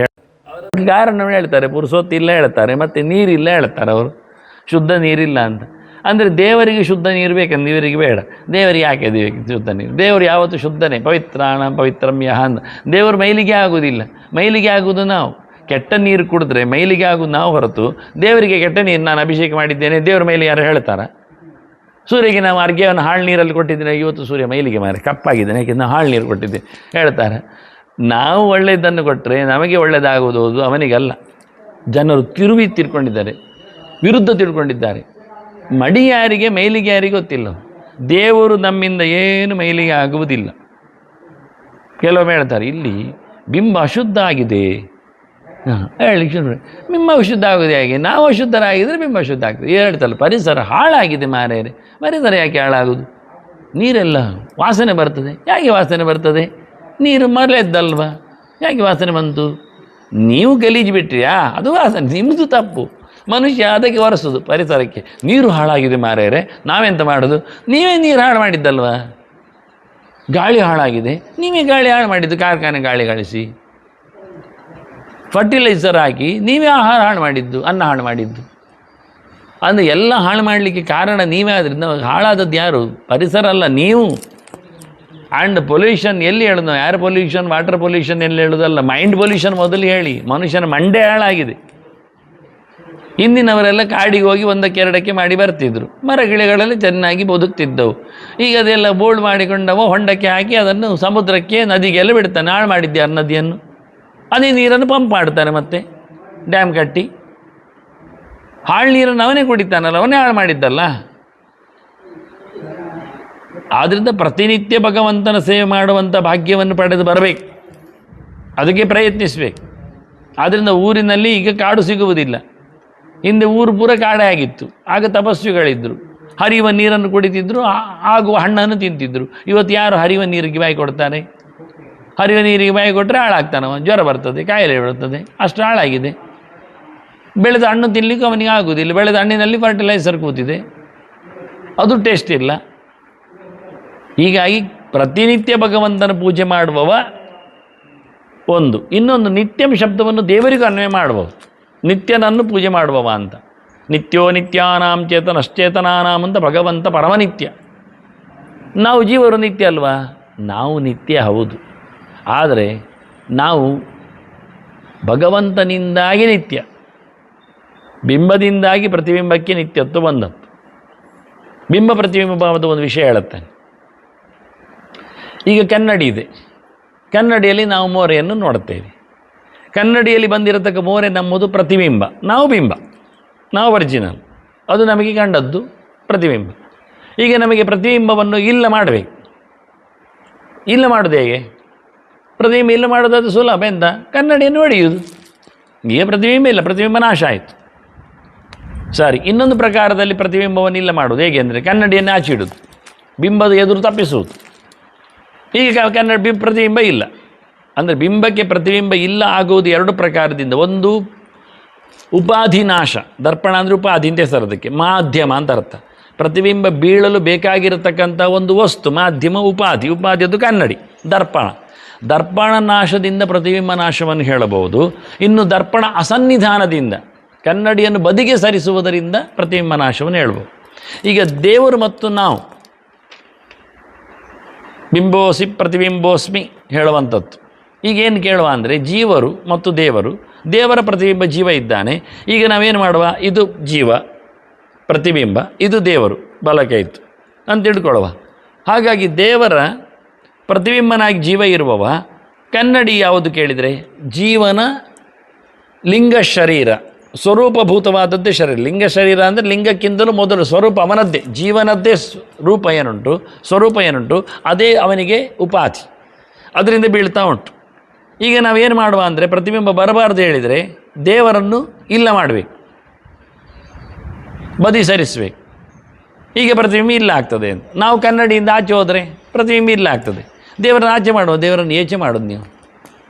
ಅಂತರ್ಬೈಚದ ಸರ್ವಂ ವ್ಯಾಪ್ಯ ನಾರಾಯಣ ಸ್ಥಿತ. ದೇವರನ್ನು ತೆಗಿಲಿಕ್ಕೆ ಬರೋದಿಲ್ಲ, ದೇವರನ್ನು ಇಲ್ಲ ಮಾಡಲಿಕ್ಕೆ ಆಗೋದಿಲ್ಲ. ಎಲ್ಲಿಯೂ ಇರುವುದರಿಂದ ದೇವರದ್ದು ಯಾವತ್ತೂ ಪ್ರತಿಬಿಂಬ ಆಗಿಯೇ ಆದ್ದರಿಂದ ನಿತ್ಯನಾದ ಭಗವಂತನಿಂದಾಗಿ ಜೀವನು ನಿತ್ಯ, ಪ್ರತಿಬಿಂಬ ನಿತ್ಯ. ದೇವರು ನಿತ್ಯನಾದ್ದರಿಂದ ಪ್ರತಿಬಿಂಬ ನಿತ್ಯ ಆದ. ಅವನನ್ನು ಇಲ್ಲ ಮಾಡಲಿಕ್ಕೆ ಆಗೋದಿಲ್ಲ. ಆದ್ದರಿಂದ ಬೇರೆ ದೂರ ಮಾಡಲಿಕ್ಕೆ ಆಗದೇ ಇರೋದ್ರಿಂದ, ಸನ್ನಿಧಾನ ತಪ್ಪಿಸಲಿಕ್ಕೆ ಆಗದೇ ಇರೋದ್ರಿಂದ, ದರ್ಪಣ ಸನ್ನಿಧಾನ ತಪ್ಪಿಸಿದರೆ ಆಗ್ತಿತ್ತು. ಕನ್ನಡಿ ತೆಗೆದರೆ ಬೀಳ್ತಿತ್ತು, ಪ್ರತಿಬಿಂಬ ಇಲ್ಲ ಆಗ್ತಿತ್ತು. ಕನ್ನಡಿ ತೆಗಿಲಿಕ್ಕೆ ಬರುವುದಿಲ್ಲ. ಜೀವವನ್ನು ಸ್ವರೂಪವನ್ನು ಬದಲಾಯಿಸಲಿಕ್ಕೆ ಆಗುವುದಿಲ್ಲ, ಅದನ್ನು ನಾಶ ಮಾಡಲಿಕ್ಕೆ ಆಗುವುದಿಲ್ಲ.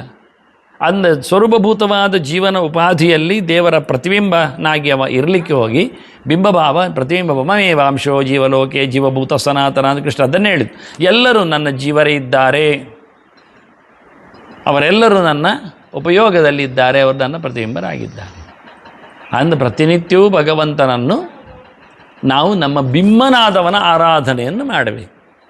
ಹೀಗೆ ಮಾಡಿದವರು ಇಷ್ಟು ಡಿಸ್ಟರ್ಬೆನ್ಸ್ಗಳಲ್ಲಿ, ಕಲಿಯುಗ ಹೇಳಿದ ಅದಕ್ಕೆ ಮೆನಿ ಡಿಸ್ಟರ್ಬೆನ್ಸಸ್, ಎಲ್ಲದರಲ್ಲಿ ದ್ರವ್ಯ ಸರಿ ಇರುವುದಿಲ್ಲ, ಪೂಜೆಗೆ ಬೇಕಾದ ಸ್ಥಾನಮಾನ ಇರುವುದಿಲ್ಲ, ಅದಕ್ಕೆ ಬೇಕಾಗಿರತಕ್ಕಂಥ ವ್ಯವಸ್ಥೆ ಆಗಿರುವುದಿಲ್ಲ, ಇಷ್ಟಾಗಿ ಪುರುಸೋತಿ ಇರುವುದಿಲ್ಲ. ಹೆಚ್ಚಿನವರಿಗೆಲ್ಲ ಹೇಳ್ತಾರೆ ನಮಗೆ ಶಿಫ್ಟ್ ಡ್ಯೂಟಿ ಮಾರಾಯರೆ, ರಾತ್ರಿ ನಮಗೆ 8 ಗಂಟೆ ಶುರು ಆದರೆ ಬೆಳಿಗ್ಗೆ 8:30 ಗಂಟೆವರೆಗೆ ಡ್ಯೂಟಿ, ಅಂದರೆ ಬೆಳಿಗ್ಗೆ ಬರುವಾಗಲೇ ತಡ ಆಗ್ತದೆ.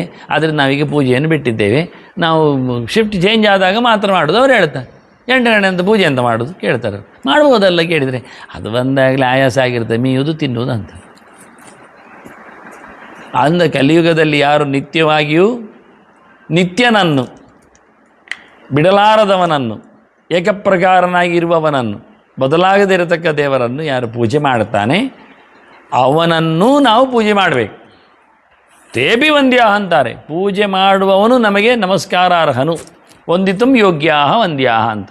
ನಮಸ್ಕಾರಕ್ಕೆ ಅರ್ಹನು, ಪಾತ್ರನು. ಅಷ್ಟು ಎತ್ತರ. ದೇವರ ಪೂಜೆ ಮಾಡುವುದೇ ದೊಡ್ಡ ಸಂಗತಿ ಅಷ್ಟೇ ಅಲ್ಲ, ದೇವರ ಪೂಜೆ ಮಾಡುವವನು ದೊಡ್ಡವ ಅಷ್ಟೇ ಅಲ್ಲ, ದೇವರ ಪೂಜೆ ಮಾಡುವವನನ್ನು ನಾವು ನಮಸ್ಕರಿಸುವಷ್ಟು ಮಹಾತ್ಮೆ ಅವನಲ್ಲಿ ಬಂದು ಸೇರ್ತದೆ. ತತ್ವನ್ಯಾಸ ಮಾತೃನ್ಯಾಸ ಮಾಡುವುದಷ್ಟು ದೊಡ್ಡ ಸಂಗತಿ ಅಲ್ಲ, ಮಾಡಿದವನಲ್ಲಿ ದೇವರ ಪ್ರತಿಷ್ಠೆ ಆಗ್ತದೆ ಹೇಳಿದ್ದು. ಪ್ರತಿಮೆಗೆ ಪ್ರತಿಮಾಯಾಂತು ಸಾನ್ನಿಧ್ಯಂ ಶಿಷ್ಯೇ ಮಾಹಾತ್ಮ್ಯ ಕೃದ್ಭವೇತ್ ಅಂತಾರೆ. ನಾವು ಯಾಕೆ ಮಾಡಿಕೊಳ್ಳಬೇಕು? ನಮ್ಮಲ್ಲಿ ಯಾಕೆ ಇದ್ದಾರಲ್ಲ, ಕಣ್ಣಿನಲ್ಲಿ ಸೂರ್ಯ ಇದ್ದಾನೆ, ನಾವು ಯಾಕೆ ಅವನನ್ನು ಯೋಚನೆ ಮಾಡಬೇಕು? ಪರಾಯ ಚಕ್ಷುರಾತ್ಮನೆಯಲ್ಲ ಯಾಕೆ ಹೇಳಬೇಕು ಅಂದರೆ ಆಗ ನಮ್ಮಲ್ಲಿ ಸನ್ನಿಧಾನ ಜಾಸ್ತಿ ಬರ್ತದೆ ಅಂತ. ನ್ಯಾಸ ಮಾಡುವುದರಿಂದ ಆ ದೇವತೆಗಳ ಪವರ್ ಹೆಚ್ಚಾಗ್ತದೆ. ಅದರಿಂದ ಪ್ರತಿ ಇಂದ್ರಿಯಗಳಲ್ಲಿಯೂ ತತ್ವನ್ಯಾಸ ಮಾತೃನ್ಯಾಸ ಭಗವಂತನ ರೂಪ ವಿಶೇಷಗಳನ್ನು ಅನುಸಂಧಾನ ಒಂದೆರಡು ಸತಿ ಅಲ್ಲ, ಸುಮಾರು ಸತಿ ಮಾಡಲಿಕ್ಕೆ ಹೇಳ್ತಾರೆ. ಸೃಷ್ಟಿನ್ಯಾಸ, ಲಯನ್ಯಾಸ, ಸ್ಥಿತಿನ್ಯಾಸ ಅಂತ 3 ಪ್ರಕಾರ ಇದೆ. ಅದನ್ನು ಮತ್ತೆ ಸೃಷ್ಟ್ಯಂತನ್ಯಾಸ ಮಾಡಲಿಕ್ಕೆ, ಸ್ಥಿತ್ಯಂತನ್ಯಾಸ ಮಾಡಲಿಕ್ಕೆ, ಕೊನೆಯಲ್ಲಿ ನಿಲ್ಲಿಸುವ ಕ್ರಮ ಸೃಷ್ಟಿ ಸ್ಥಿತಿ ಲಯ, ಸೃಷ್ಟಿ ಸ್ಥಿತಿ ಲಯ, ಸೃಷ್ಟಿ. ಇದು ಸಾಮಾನ್ಯವಾಗಿ ಬ್ರಹ್ಮಚಾರಿಗೆ ಗೃಹಸ್ಥನಿಗೆಲ್ಲ ಮಾಡುವ ಕ್ರಮ. ಇದು ಕಮ್ಮಿ ಮಟ್ಟಿನಲ್ಲಿ ಹೇಳಿದ್ದು ನಾನು. ವಾನಪ್ರಸ್ಥರಿಗಾಗೂ ಆಗಲ್ಲ. ಸೃಷ್ಟಿ ಸ್ಥಿತಿ ಲಯ, ಸೃಷ್ಟಿ ಸ್ಥಿತಿ ಲಯದಲ್ಲಿ ನಿಲ್ಲಿಕ್ಕೆ, ಅವರು ಲಯನ್ಯಾಸದಲ್ಲಿ ನಿಲ್ಲಿಕ್ಕೆ ಸನ್ಯಾಸಿಗಳೆಲ್ಲ. ಹಾಗೆ ಸೃಷ್ಟಿ ಸ್ಥಿತಿ ಲಯನ್ಯಾಸಗಳನ್ನು 3 ಆವೃತ್ತಿಯೆಲ್ಲ ಮಾಡಿ ನಿಲ್ಲಿಸುವ ಕ್ರಮ. ಇದು ಯಾಕೆ ಕೇಳಿದರೆ ಅವರೆಲ್ಲ ಶಕ್ತಿಪೂರ್ಣರಾಗಿ ನಮ್ಮಲ್ಲಿ ಇರಲಿಕ್ಕೆ. ಹಾಗಾಗಿ ಮಾಹಾತ್ಮ್ಯಕೃತ ಆದತ್ತು. ಅವ ಪೂಜೆ ಮಾಡಲಿಕ್ಕೆ ಹೋಗುವಾಗ ಇನ್ನೊಂದು ಕಡೆ ಹೇಳ್ತಾರೆ ಆಚಾರ್ಯರು ತಂತ್ರಸಾರದಲ್ಲಿ, ಪೂಜೆ ಮಾಡುವ ಮುಂಚೆ ಪೂಜೆಗೆ ಸಂಬಂಧಪಟ್ಟ ದೇವರ ಮಂತ್ರವನ್ನು ಜಪ ಮಾಡಬೇಕು ಅಂತಾರೆ. ಮೂಲ ಮಂತ್ರ ಅಂತೂ ಕಡ್ಡಾಯವಾಗಿ ಮಾಡಲಿಕ್ಕೆ ಉಂಟು. ಮತ್ತು ತತ್ತನ್ಮೂರ್ತಿ ಮನುಂ ತತ, ನೀನು ಕೃಷ್ಣಮೂರ್ತಿ ಇಟ್ಕೊಂಡು ಪೂಜೆ ಮಾಡ್ತಿದ್ದರೆ ಕೃಷ್ಣ ಮಂತ್ರ ಜಪ ಮಾಡಬೇಕು, ರಾಮಮೂರ್ತಿ ಆದರೆ ರಾಮ ಮಂತ್ರ ಜಪ ಮಾಡಬೇಕು, ನರಸಿಂಹಮೂರ್ತಿ ಅಂದರೆ ನರಸಿಂಹ ಜಪ ಮಾಡಲಿಕ್ಕೆ ಮೂಲ ಮಂತ್ರ ಮಾಡಲೇಬೇಕು. ಎಷ್ಟು ಮಾಡಬೇಕು ಕೇಳಿದರೆ ಜಪೋ ನೂನಃ ಸಹಸ್ರತಃ, 1000ಕ್ಕಿಂತ ಕಮ್ಮಿ ಮಾಡಲಿಕ್ಕಿಲ್ಲಲ್ಲ ಹೇಳ್ತಾರೆ. ಪೂಜೆ ಮಾಡೋ ಮುಂಚೆ ಆ ಮೂರ್ತಿಯ ಜಪ ಮತ್ತು ಮೂಲ ಮಂತ್ರ ನಾರಾಯಣೇ ಓಂ ನಮೋ ನಾರಾಯಣಾಯ ಮೂಲ ಮಂತ್ರ ಉದಾಹರತಃ ಅಂತ ಕ್ರಮ. ಮೂಲ ಮಂತ್ರ 1000 ಜಪ ಮಾಡಬೇಕು. ಪೂಜೆ ಶುರು ಮಾಡ್ತೇನೆ ಹೇಳಿದ ನಂತರ ಪೂಜಾಂಗತ್ವೇನ ಅಷ್ಟಾಕ್ಷರ ಜಪಂ ಕರಿಷ್ಯೆ ಅಂತೇಳಿ 1000 ಸರ್ತಿ ಜಪ ಮಾಡಿ ಮತ್ತೆ ಗಂಟಾವಣೆ ಎಲ್ಲ ಆಡಿಸ್ಲಿಕ್ಕೆ. ಈಗ ಪೂಜೆಯೂ ಬೇಡ, ಜಪವೂ ಬೇಡ ಕಾಣ್ತದೆ. ಅದಕ್ಕೆ ಅವರು ಹೇಳಿದ್ದು ಪೂಜೆ ಮಾಡುವವನನ್ನು ನಾವು ಗಮನಿಸ್ತೇವೆ, ಗುರುತಿಸ್ತೇವೆ ಹೇಳಿದ್ದು. ಯಾಕೆ ಅಂದರೆ ಪೂಜೆಯಲ್ಲಿ ಇದೆಲ್ಲ ಸೇರಿಕೊಳ್ತದೆ. ಅವನು ಜಪ ಮಾಡಲಿಕ್ಕೆ ಉಂಟು, ಜಪ ಮಾಡೋ ಮುಂಚೆ ಧ್ಯಾನ ಮಾಡಲಿಕ್ಕೆ ಉಂಟು, ಒಂದು ಸ್ವಲ್ಪ ಹೊತ್ತು ಅಂಗನ್ಯಾಸಾದಿಗಳನ್ನೆಲ್ಲ ಮಾಡಲಿಕ್ಕೆ ಉಂಟು, ಆನಂತರ ಅಕ್ಷರನ್ಯಾಸ ಮಾಡಲಿಕ್ಕೆ ಉಂಟು ಮಂತ್ರದ್ದು. ಯಾರ್ಯಾವ ಮಂತ್ರಗಳಲ್ಲಿ ಈಗ ಅಷ್ಟಾಕ್ಷರ ಇಟ್ಟುಕೊಳ್ಳುವ, ನಮೋ ನಾರಾಯಣಾಯ, ಓಂ ನಮೋ ನಾರಾಯಣಾಯ ಅಂತ ಅದು ಹೇಳ್ತಾರೆ ಅವರು. ಅದಕ್ಕೆ 8 ಅಕ್ಷರಗಳಲ್ಲಿ 8 ಮೂರ್ತಿಗಳನ್ನು ಹೇಳ್ತಾರೆ. ವಿಶ್ವತೇಜ ಪ್ರಾಜ್ಞತುರಿ ಆತ್ಮಂತರ ಪರಮಾತ್ಮ ಜ್ಞಾನಾತ್ಮರನ್ನು ಅದಕ್ಕೆ ಅವರು 8 ಕಡೆ ಹೇಳ್ತಾರೆ. ಪಜ್ಜಾನು ಹೃದಯ ವಾಂಗ್ನಾಸ ನೇತ್ರಿಕೇಶು ಚ ಅಂತ ಹೇಳಿಕೊಂಡು ಕಾಲಿನಿಂದ ಹಿಡಿದು ತಲೆಯವರೆಗೆ 8 ಕಡೆಗಳಲ್ಲಿ 8 ಅಕ್ಷರಗಳ ವಿಶ್ವಾದಿ ಮೂರ್ತಿಗಳನ್ನು ನ್ಯಾಸ ಮಾಡಿಕೊಂಡು ಜಪ ಮಾಡಬೇಕು ಅಂತ.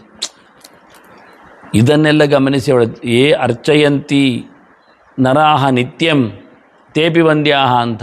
ಯಾರು ಪ್ರತಿನಿತ್ಯ ಭಗವಂತನ ಪೂಜೆಯನ್ನು ನಡೆಸಿಕೊಡ್ತಾನೆ ಅವನು ನಮಗೆ ಅತ್ಯಂತ ಪ್ರಶಸ್ತ. ಯಾಕೆ ಕೇಳಿದರೆ ಅವನು ದೇವರ ಮೂರ್ತಿಯಾಗಿರ್ತಾನೆ.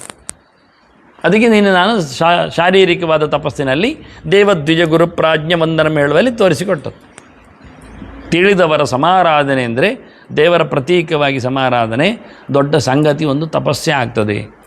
ಅವ್ರು ಹೇಳುವಾಗ ಯಜ್ಞಾನಾಂ ತಪಸಾಂಚೈವ ಶುಭಾನಾಂಚೈವ ಕರ್ಮಣಾಂ ಅಂತಾರೆ. ತದ್ವಿಶಿಷ್ಟ ಫಲಂ, ಅದಕ್ಕಿಂತಲೂ ಮಿಗಿಲಾದ ಫಲವನ್ನು ಕೊಡ್ತದೆ ಅನ್ನುವುದನ್ನು ಹೇಳಿದೆ. ಯಾವ ದೇವರ ಆರಾಧನೆ ಅಷ್ಟು ಮಾಡಿದ್ದರ ಫಲವನ್ನು ಕೊಡಬೇಕಾದ್ರೆ ಆರಾಧನೆ ಎಷ್ಟು ತೂಕದ್ದಿರಲಿಕ್ಕಿಲ್ಲ, ಎಷ್ಟು ಗಟ್ಟಿತನದಲ್ಲಿ ಇರಲಿಕ್ಕಿಲ್ಲ.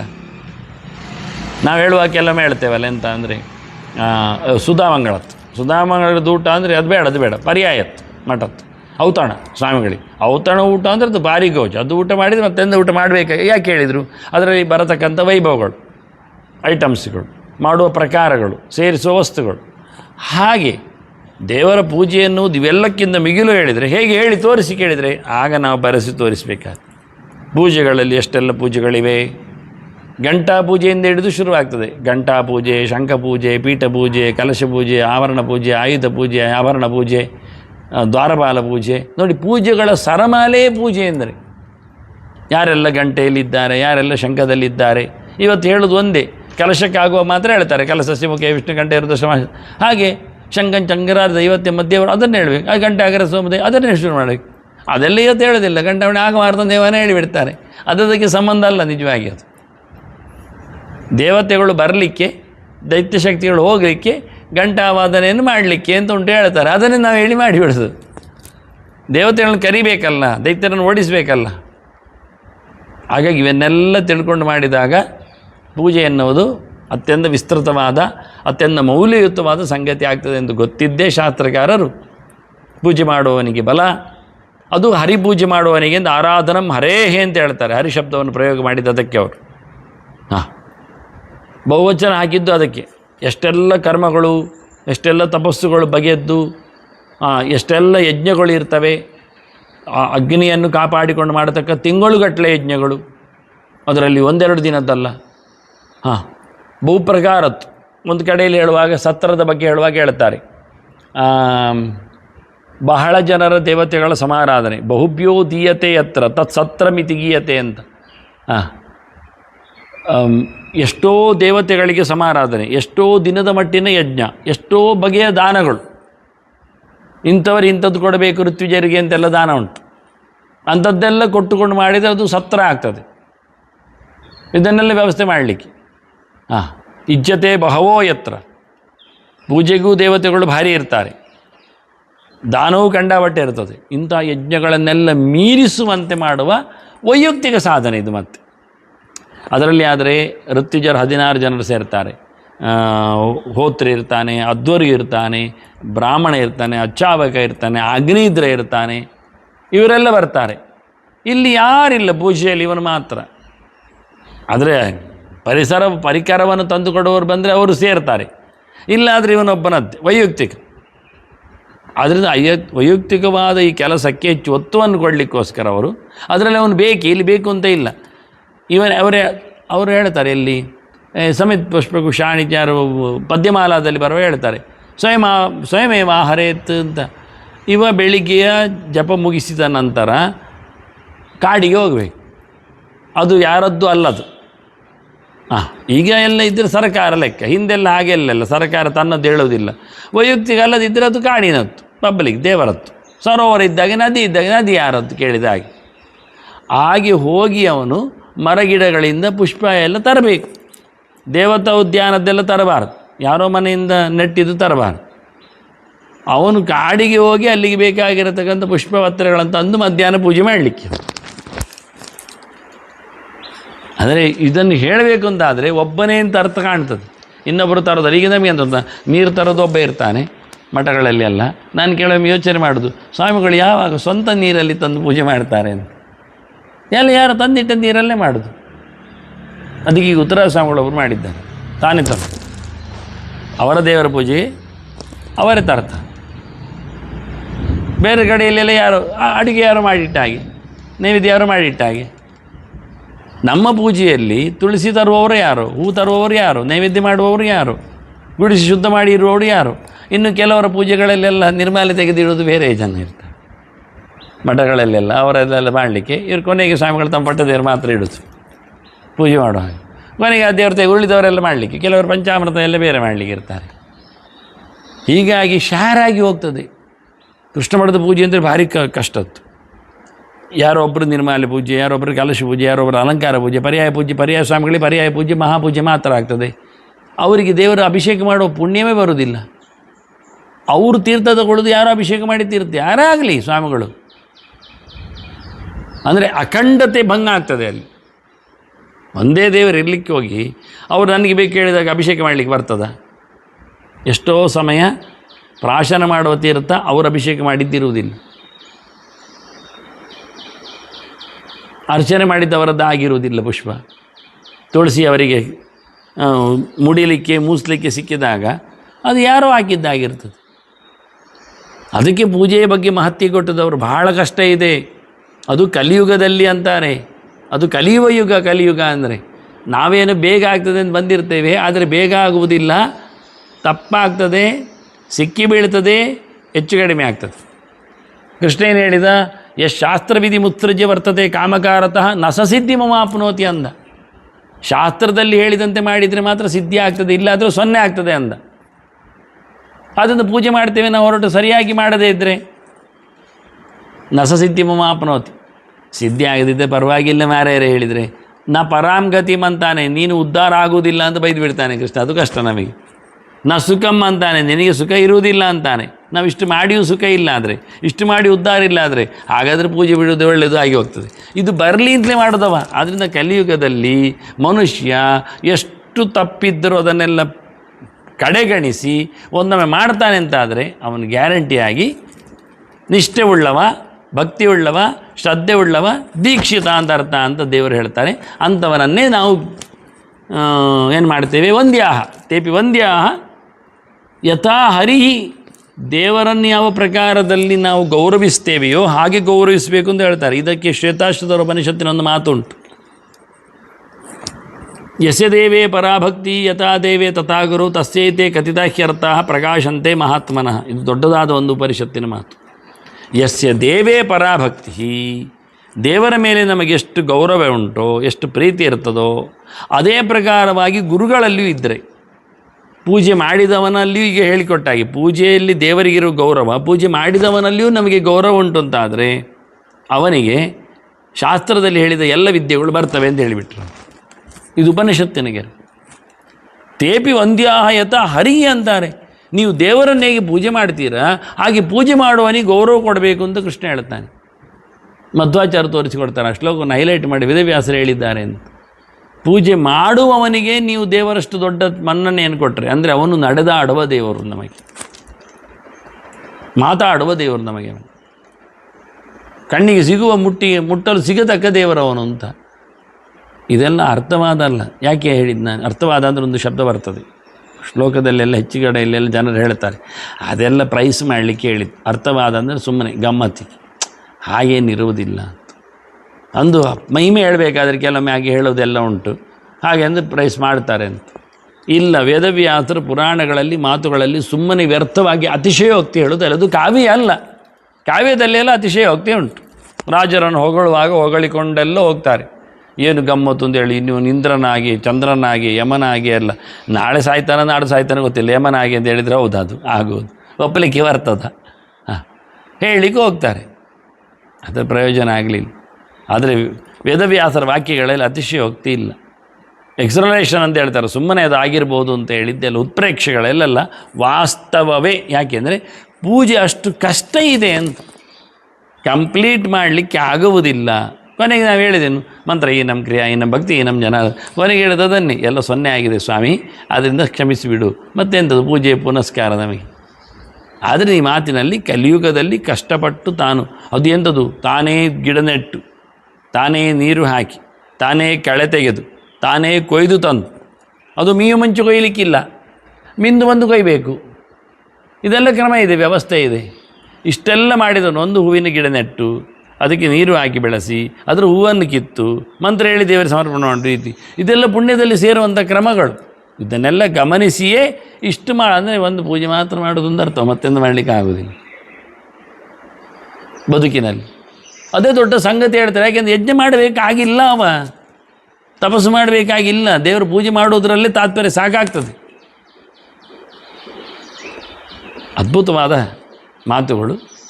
ಇಲ್ಲೇನು ಬಂತು ಮತ್ತೆ ವಿಶೇಷಾಂಶಗಳೇನು ಹೇಳಬೇಕಾ? ಕೆಲವು ಇಕಾರ ಅಂತಹ ಕಲಿ ಶಬ್ದ, ಹರಿಶಬ್ದದ ಹಾಗೆ ಕಲಿಮಲಧ್ವಂಸಿ. ಇನ್ನು ದೇವರಿಗೆ ವಿಶೇಷಣ ಮಾಡೋದಾದರೆ ಇದು ಮಾಡ್ಬೋದು.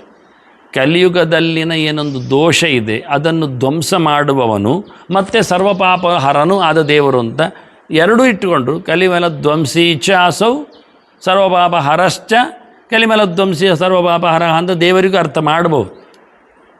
ಕಲಿಮಲದಿಂದಾಗಿ ಮನುಷ್ಯನನ್ನು ಧ್ವಂಸಗೊಳಿಸತಕ್ಕ ಎಲ್ಲ ಪಾಪಗಳನ್ನು ನಿವೃತ್ತಿಗೊಳಿಸುವ ದೇವರು ಅಂತ ಮಾಡಿದರೆ ಹಾಗೂ ಮಾಡುವುದು. ಎರಡು ಪ್ರಕಾರದಿಂದಲೂ ಇದಕ್ಕೆ ಅರ್ಥ ಮಾಡಲಿಕ್ಕೆ ಬರ್ತದೆ. ವಾಸ್ತವವಾಗಿ ಕಲಿಮಲದಿಂದಾಗಿ ಮನುಷ್ಯರನ್ನು ಧ್ವಂಸ ಮಾಡುವಂಥದ್ದು ಸರ್ವ ಪಾಪಗಳು. ಅದರಿಂದ ಧ್ವಂಸಿನಃ ಸರ್ವ ಪಾಪಾನಿ ಅಂತ ಅಲ್ಲಿಗನ್ನಿ ಧ್ವಂಸೀನಿ, ಕಲಿಮಲೇನ ಧ್ವಂಸೀನಿ ಕಲಿಮಲಧ್ವಂಸೀನಿ ಸರ್ವ ಪಾಪಾನಿ ಕಲಿಮಲಧ್ವಂಸ ಸರ್ವ ಪಾಪಾನಿ ತಾನ್ ಹರತೀತಿ ತಾನಿ ಹರತೀತಿ ಅಂತ ಹೇಳಿಕೊಂಡು ದೇವರಿಗೆ ಅನ್ವಯ.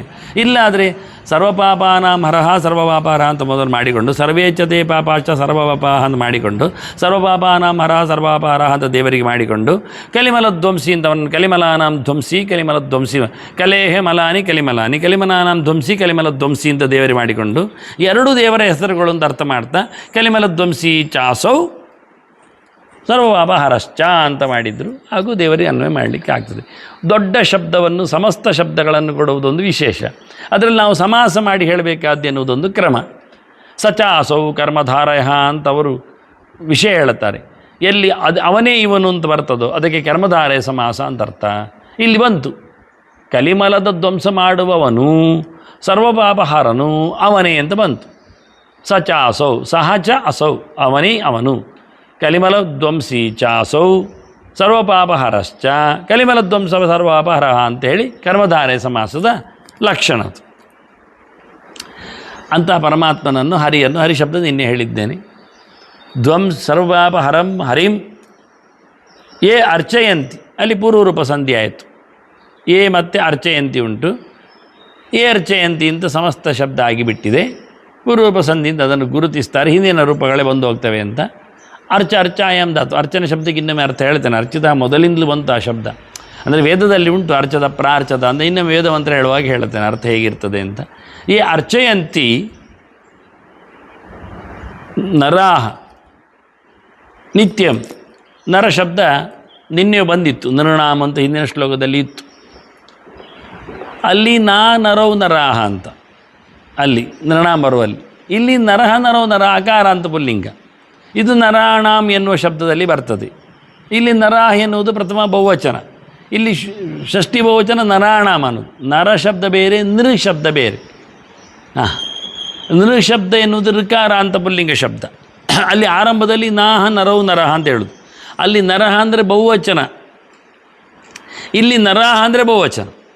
ಎರಡು ಪದಗಳ ವ್ಯತ್ಯಾಸ. ಇದು ನರಹ ನರೌ ನರ, ಇದು ಸುಲಭ ಶಬ್ದ ರಾಮ ಶಬ್ದದ ಹಾಗೆ. ಅದು ಋಕಾರ ಅಂತ ಶಬ್ದ ಪಿತೃಶಬ್ದ ಹಾಗೆ, ಅದು ಬೇರೆ ರೀತಿಯಲ್ಲಿ ಉಂಟದು. ಅದು ವ್ಯತ್ಯಾಸ ಆಗ್ತದೆ, ತುಂಬ ವ್ಯತ್ಯಾಸ. ನರೌ ನರಹ ಎನ್ನುವುದು. ಅಲ್ಲಿ ನೃಣಾಮ ಎನ್ನುವುದು ಷಷ್ಠಿ ಬಹುವಚನ ನೃ ಶಬ್ದತ್ತು. ನರರು ಅಂತ ನಮ್ಮನ್ನು ಯಾಕೆ ಕರೆಯುವುದು? ರಾ ಅಂದ್ರೇನು? ರಮಣಂ ರತಿ, ಆನಂದ ಅಂತ ಅರ್ಥ. ನಾ ಅಂದರೆ ಇಲ್ಲ ಅಂತ. ಸುಖ ಇಲ್ಲ ರೀ. ಯಾಕೆ ಸುಖ ಇಲ್ಲ ಅಂದರೆ ಸುಖ ಆಗುವುದಿಲ್ಲ. ನಮಗೆ ಬೇಕಾದಾಗೆ ನಾವು ಯಾವುದನ್ನು ಮಾಡಿಕೊಳ್ಳಿಕ್ಕೆ ಆಗದೇ ಇರೋದರಿಂದ ನಮಗೆ ಸುಖ ಇಲ್ಲ. ನರಮಣಮೇಶಾಂ ತೇ ನರಾಹ, ಯಾರಿಗೆ ಗಮ್ಮತ್ತಿಲ್ಲವೋ ಅವರು ನರರು. ನಮಗೆ ನಾವಾಗಿಯೇ ಸುಖವನ್ನು ಪಡೀಲಿಕ್ಕೆ ಆಗುವುದಿಲ್ಲ. ನಮಗೆ ಪವರ್ನಿಂದ, ಸಿದ್ಧಿಯಿಂದ ನಾವು ಯಾವುದನ್ನು ಸುಖವನ್ನು ಮಾಡಿಕೊಳ್ಳಿಕ್ಕೆ ಬರುವುದಿಲ್ಲ. ಋಷಿಮುನಿಗಳು ಎಲ್ಲ ಹಾಗಲ್ಲ, ದೇವತೆಗಳು ಎಲ್ಲ ಹಾಗಲ್ಲ. ದೇವರ ದಿವ್ಯ ದರ್ಶನದಿಂದಾಗಿ ಅವರಿಗೆ ಆನಂದವಾಗ್ತದೆ, ನಮಗೆ ಆಗುವುದಿಲ್ಲ. ಅದನ್ನ ನರರು ಅಂದರೆ ನಾವೇ. ನಮಗೆ ಎಲ್ಲ ಸುಖಗಳು ನಮಗೆ ಲಭ್ಯವಾಗಿಲ್ಲ, ಅದು ಎಲ್ಲರಿಗೂ ಗೊತ್ತುಂಟು. ಪೂರ್ಣವಾದ ಸುಖ ಯಾರಿಗೂ ಲಭ್ಯವಾಗಿಲ್ಲ ಅಂತ ಗೊತ್ತೇ ಉಂಟು, ಅದು ಹೇಳಬೇಕಾಗಿಲ್ಲ. ಅಂತ ನರರು ಸುಖಕ್ಕೋಸ್ಕರ ದೇವರ ಪೂಜೆ ಮಾಡು. ಯಚ್ಚಂತಿ ನರಾಹ ನಿತ್ಯಂ ತೇಪಿ ವಂದ್ಯ. ತೇಪಿ ಅನ್ನುವಲ್ಲಿಯೂ ಸಹ ತೇ ಅಪಿ ಎನ್ನುವುದು ಪೂರ್ವರೂಪ ಸಂಧಿಯಾಗಿದೆ. ವಂದ್ಯಾಹ ವದಿ ಅಭಿವಾದನ ಸ್ತುತ್ಯ ಎನ್ನುವುದು ಅರ್ಥದಲ್ಲಿ ಹೇಳಿದ್ದೇನೆ. ವದಿತುಂ ಯೋಗ್ಯಾಹ ವಂದ್ಯಾಹ ಅಂತ, ನಮಸ್ಕರಿಸಲು, ಪೂಜೆ ಮಾಡಲು, ಸ್ತುತಿಗೆ ಯೋಗ್ಯರಾದವರು. ಯಥಾ ಹರಿಂ, ಅಯತೆ ಎನ್ನುವುದು ಅವಿಯೇ. ಹೇಗೆ ದೇವರನ್ನು ಪೂಜೆ ಮಾಡ್ತಾನೋ, ಗಮನಿಸ್ತಾನೋ, ಗೌರವಿಸ್ತಾನೋ, ಗುರುತಿಸ್ತಾನೋ ಹಾಗೆ. ಇಲ್ಲಿ ಹೇಗೆ ಹಾಗೆ ಎನ್ನುವುದು ಒಂದೇ ಪ್ರಕಾರ ಇಲ್ಲ. ನಾವು ದೇವರನ್ನು ಪೂಜೆ ಮಾಡೋದು ಪೀಠದಲ್ಲಿ ಕುಳ್ಳಿರಿಸಿ, ಪೂಜೆ ಆದ ನಂತರ ಬಾಗಿಲಾಕಿ ಹೋಗಿ ನೈವೇದ್ಯವನ್ನು ಎದುರಲ್ಲಿಟ್ಟು ತೆಗೆದು ಅಂತ. ಹಾಗೆ ಇವನನ್ನು ಸಹ ಕುಳ್ಳಿರಿಸಿ, ಪೀಠದಲ್ಲಿ ನಿಲ್ಲಿಸಿ, ಸಮರ್ಪಣೆ ತೋರಿಸಿ, ಬಾಗಿಲಾಕಿ ಹೋಗುವುದಲ್ಲ. ಯಥಾ ಯೋಗ್ಯಂ, ವ್ಯಕ್ತಿಗೆ ಹೇಗೆ ಪೂಜೆ ಮಾಡಲಿಕ್ಕೆ ಬರ್ತೋ ಹಾಗೆ ದೇವರಿಗೆ ಹೇಗೆ ಪೂಜೆ ಮಾಡೋದು. ದೇವರು ಸಿಗುವುದಿಲ್ಲ ನಮಗೆ, ಅದಕ್ಕೆ ಇಷ್ಟೇ ಮಾಡೋದು ನಾವು. ಇವ ಸಿಕ್ಕಿದ್ದಾನೆ, ಹಾಗೆ ದೇವರಿಗೆ ಮಾಡಲಿಕ್ಕೆ ಹೇಳಿದ್ದಾರೆ, ಇವರನ್ನು ಕೋಣೆಯಲ್ಲಿ ಹಾಕಿಟ್ಟು ಅನ್ನ ತೋರಿಸಿ ಆಚೆ ಓಡಿಸುವುದಲ್ಲ, ಅದೆಲ್ಲ ಆಗುವುದಿಲ್ಲ. ಅದು ಯಥಾ ಹರಿ ಹೇಳಿದಾಗೆ, ಹರಿಯನ್ನು ನೀವು ಯಾವ ಪ್ರಕಾರದಲ್ಲಿ ಮೆಚ್ಚಿಸುತ್ತೀರೋ, ಗೌರವಿಸ್ತೀರೋ, ಗುರುತಿಸ್ತೀರೋ ಹಾಗೆ ಎನ್ನುವ ಅರ್ಥದಲ್ಲಿ ಇಲ್ಲಿ ಹರಿಶಬ್ದವನ್ನು ದ್ವಿತೀಯ ಹಂತದಲ್ಲಿ ಬಳಸಿದ್ದಾರೆ. ಮತ್ತೆ ಆಯಿತಾ? ಮತ್ತು ಹಿಂದಿನದ್ದು ಹೇಳಲಿಕ್ಕೆ ಬಾಕಿ ಇತ್ತ. ಶುಭಾನಾಂ ಕರ್ಮಣಾಂ ಚೈವ ಎನ್ನುವಲ್ಲಿ ಚೈವ ಎನ್ನುವುದು ವೃದ್ಧಿ ಸಂಧಿ. ಚಕಾರಕ್ಕೆ ಏವಕಾರ ಸೇರಿದಾಗ ಅಕಾರಕ್ಕೆ ಏವಕಾರ ಬಂದರೆ ಐ ಆಗ್ತದೆ ಅಂತ, ಇಲ್ಲದ ಒಂದು ಬರ್ತದೆ. ವೃದ್ಧಿರಾದೈಚ್ ಅಂತ ಸೂತ್ರ ಇದೆ. ಆ ತೈಚಿಚ ಪರೆ ಅಂತ ಹೇಳಿಕೊಂಡು ವೃದ್ಧಿ ಅಂತೇಳಿ. ಅಕಾರಗಳಿಗೆ ಏವುಗಳು, ಅಯೌಚ್ಗಳು, ಎಂತಂತ ಹೇಳಿದ್ರು ಐಚ್ ಅಂದರೆ ಏವು ಅಯವು, ಈ 4 ಅಕ್ಷರಗಳು ಪರವಾಗಿ ಬಂದಾಗ ಔ ಬರ್ತದೆ, ವೃದ್ಧಿ ಆಗ್ತದೆ. ಹಾಗಾಗಿ ಚ ಏವ ಚೈವ ಆಯಿತು. ಶುಭಾನ ಯಜ್ಞಾನಾನ್ ತಪಸಾಂಚೈವ, ಶುಭಾನಾಂ ಕರ್ಮಣಾನ್ ತಥ. ಸರಿ, ಅಲ್ಲಿ ಯಾವುದೂ ಇಲ್ಲ. ಹಾಂ, ತದ್ವಿಶಿಷ್ಟ ಬಲಂ. ತದ್ವಿಶಿಷ್ಟ ಬಲಂ ಎನ್ನುವುದು ತಸ್ಮಾತ್ ವಿಶಿಷ್ಟ ಬಲಂ. ತಸ್ಮಾತ್ ಎನ್ನುವುದು ಪ್ರತ್ಯೇಕ ಮಾಡಿದರೂ ಆಗ್ತದೆ, ಅದಕ್ಕಿಂತಲೂ ಹಿಂದಿನಕ್ಕಿಂತಲೂ. ತತ್ ಅಂದರೆ ತಸ್ಮಾತ್ ಕಾರಣಾತ್ ಇತ್ಯನ್ವಯ, ಅದನ್ನು ಪ್ರತ್ಯೇಕ ಮಾಡಿಕೊಂಡು ಶಬ್ದ ಮಾಡಬಹುದು. ಒಟ್ಟು ಮಾಡಿದರೆ ಅದನ್ನೆಲ್ಲ ಯಜ್ಞದಾನ ಯಜ್ಞದಾನ ಶುಭ ಕರ್ಮಗಳನ್ನು ಅಷ್ಟನ್ನು ಕ್ಲಬ್ ಮಾಡಿಕೊಂಡು ತೇಭ್ಯ ಅಂತ ಬಹುವಚನ ಮಾಡಿ ತೇಭ್ಯ ವಿಶಿಷ್ಟ ಬಲ ತದ್ವಿಶಿಷ್ಟ ಬಲ, ಅವು ಎಲ್ಲಕ್ಕಿಂತಲೂ ಮಿಗಿಲಾದ ಫಲ ಅಂತ ಹೇಳಲಿಕ್ಕೂ ಅರ್ಥ ಮಾಡಲಿಕ್ಕೆ ಬರ್ತದೆ. ಪ್ರತ್ಯೇಕ ಮಾಡಿದರೆ ತತ್ಶಬ್ದ ಪ್ರತ್ಯೇಕ ಮಾಡಿದರೆ ತಸ್ಮಾತ್ ಕಾರಣಾದ್ ಇತ್ಯರ್ಥ, ತತ್ಶಬ್ದವು ತಸ್ಮಾತ್ ಎನ್ನುವ ಅರ್ಥದಲ್ಲಿ ಬಂದಿದೆ ಅಂತ ಅವ್ಯಯ ಅಂತದನ್ನು ಇಟ್ಕೊಂಡು ಮಾಡಲಿ, ತತ್ತೇ ತಾನಿ ಅಂತ ಬೇಡ. ಆಗ ಹೀಗೊಂದು ಅರ್ಥ ಮಾಡುವ ವ್ಯವಸ್ಥೆಗಳು. ಪುರಾಣಗಳೆಲ್ಲ ಶಬ್ದಗಳನ್ನು ಹೇಗೆ ಬೇಕಾಗಿ ಬಳಸ್ತಾರೆ. ಅದು ಛಾಂದಸ ಪ್ರಯೋಗ, ಅಂದರೆ ನಮ್ಮ ಲೌಕಿಕ ವ್ಯಾಕರಣದ ಕೂಟಕ್ಕೆ ಬರಬೇಕು ಅಂತ ನಿರ್ಬಂಧಿಸಲಿಕ್ಕಿಲ್ಲ. ಅರ್ಥದ ವ್ಯವಸ್ಥೆ ಇಲ್ಲದ ಅತ್ಯಂತ ಎತ್ತರದ ವ್ಯವಸ್ಥೆ ಹೌದು, ಅದನ್ನು ಪ್ರತ್ಯೇಕವಾಗಿ ನೋಡಬೇಕಾದ ಕ್ರಮವೂ ಆಗಿದೆ. ಆರಾಧನ ಮರೇಹಿ, ಸರಿ, ಆರಾಧನ ಶಬ್ದ ನವಪುಂಸಕಲಿಂಗ ಮಾಮೂಲಿ ಸುಲಭ ಉಂಟು. ಅಕಾರ ಅಂತ ನವಪುಂಸಕ ಆರಾಧನೆ ಆರಾಧನಾನಿ ಅಂತ ಹೇಳಿಕೊಂಡು. ಹರೇ ಭಗವಂತನ ಷಷ್ಠಿ ಹರಿಶಬ್ದತ್ತು. ಏನು ಅದು ಕೇಳಲಿಕ್ಕುಂಟಾಯಿತು. ಎಂತ ನಿನ್ನೆ ಶ್ಲೋಕಗಳು ನಾನು ಬೇಗ ಮುಗಿಸಿದ್ದೆ, ನಿನ್ನೆ ಸ್ವಲ್ಪ ಡಿಸ್ಟರ್ಬೆನ್ಸ್ ಅಲ್ಲ ಇಲ್ಲಿತ್ತು ಅಂತೇಳಿ. ಇಷ್ಟಾಪೂರ್ತದ ಬಗ್ಗೆ ಹೇಳಿದ್ದೇನೆ, ಶುಭಕರ್ಮಗಳ ಡೀಟೇಲ್ ಕೊಟ್ಟಿದ್ದೇನೆ. ಯಜ್ಞಾನಾನ್ ತಪಸಾಂಚ ತಪಸ್ಸಿನ ಬಗ್ಗೆ ಹೇಳಿದ್ದೇನೆ. ಸರಿ ಉಂಟು, ಹಾಂ ಸಾಕು. ಶ್ರೀ ಹರಿಪ್ರಿಯತಾಂ ಶ್ರೀ ಕೃಷ್ಣಾರ್ವಸ್ ನಾರಾಯಣ ನಾರಾಯಣ ನಾರಾಯಣ.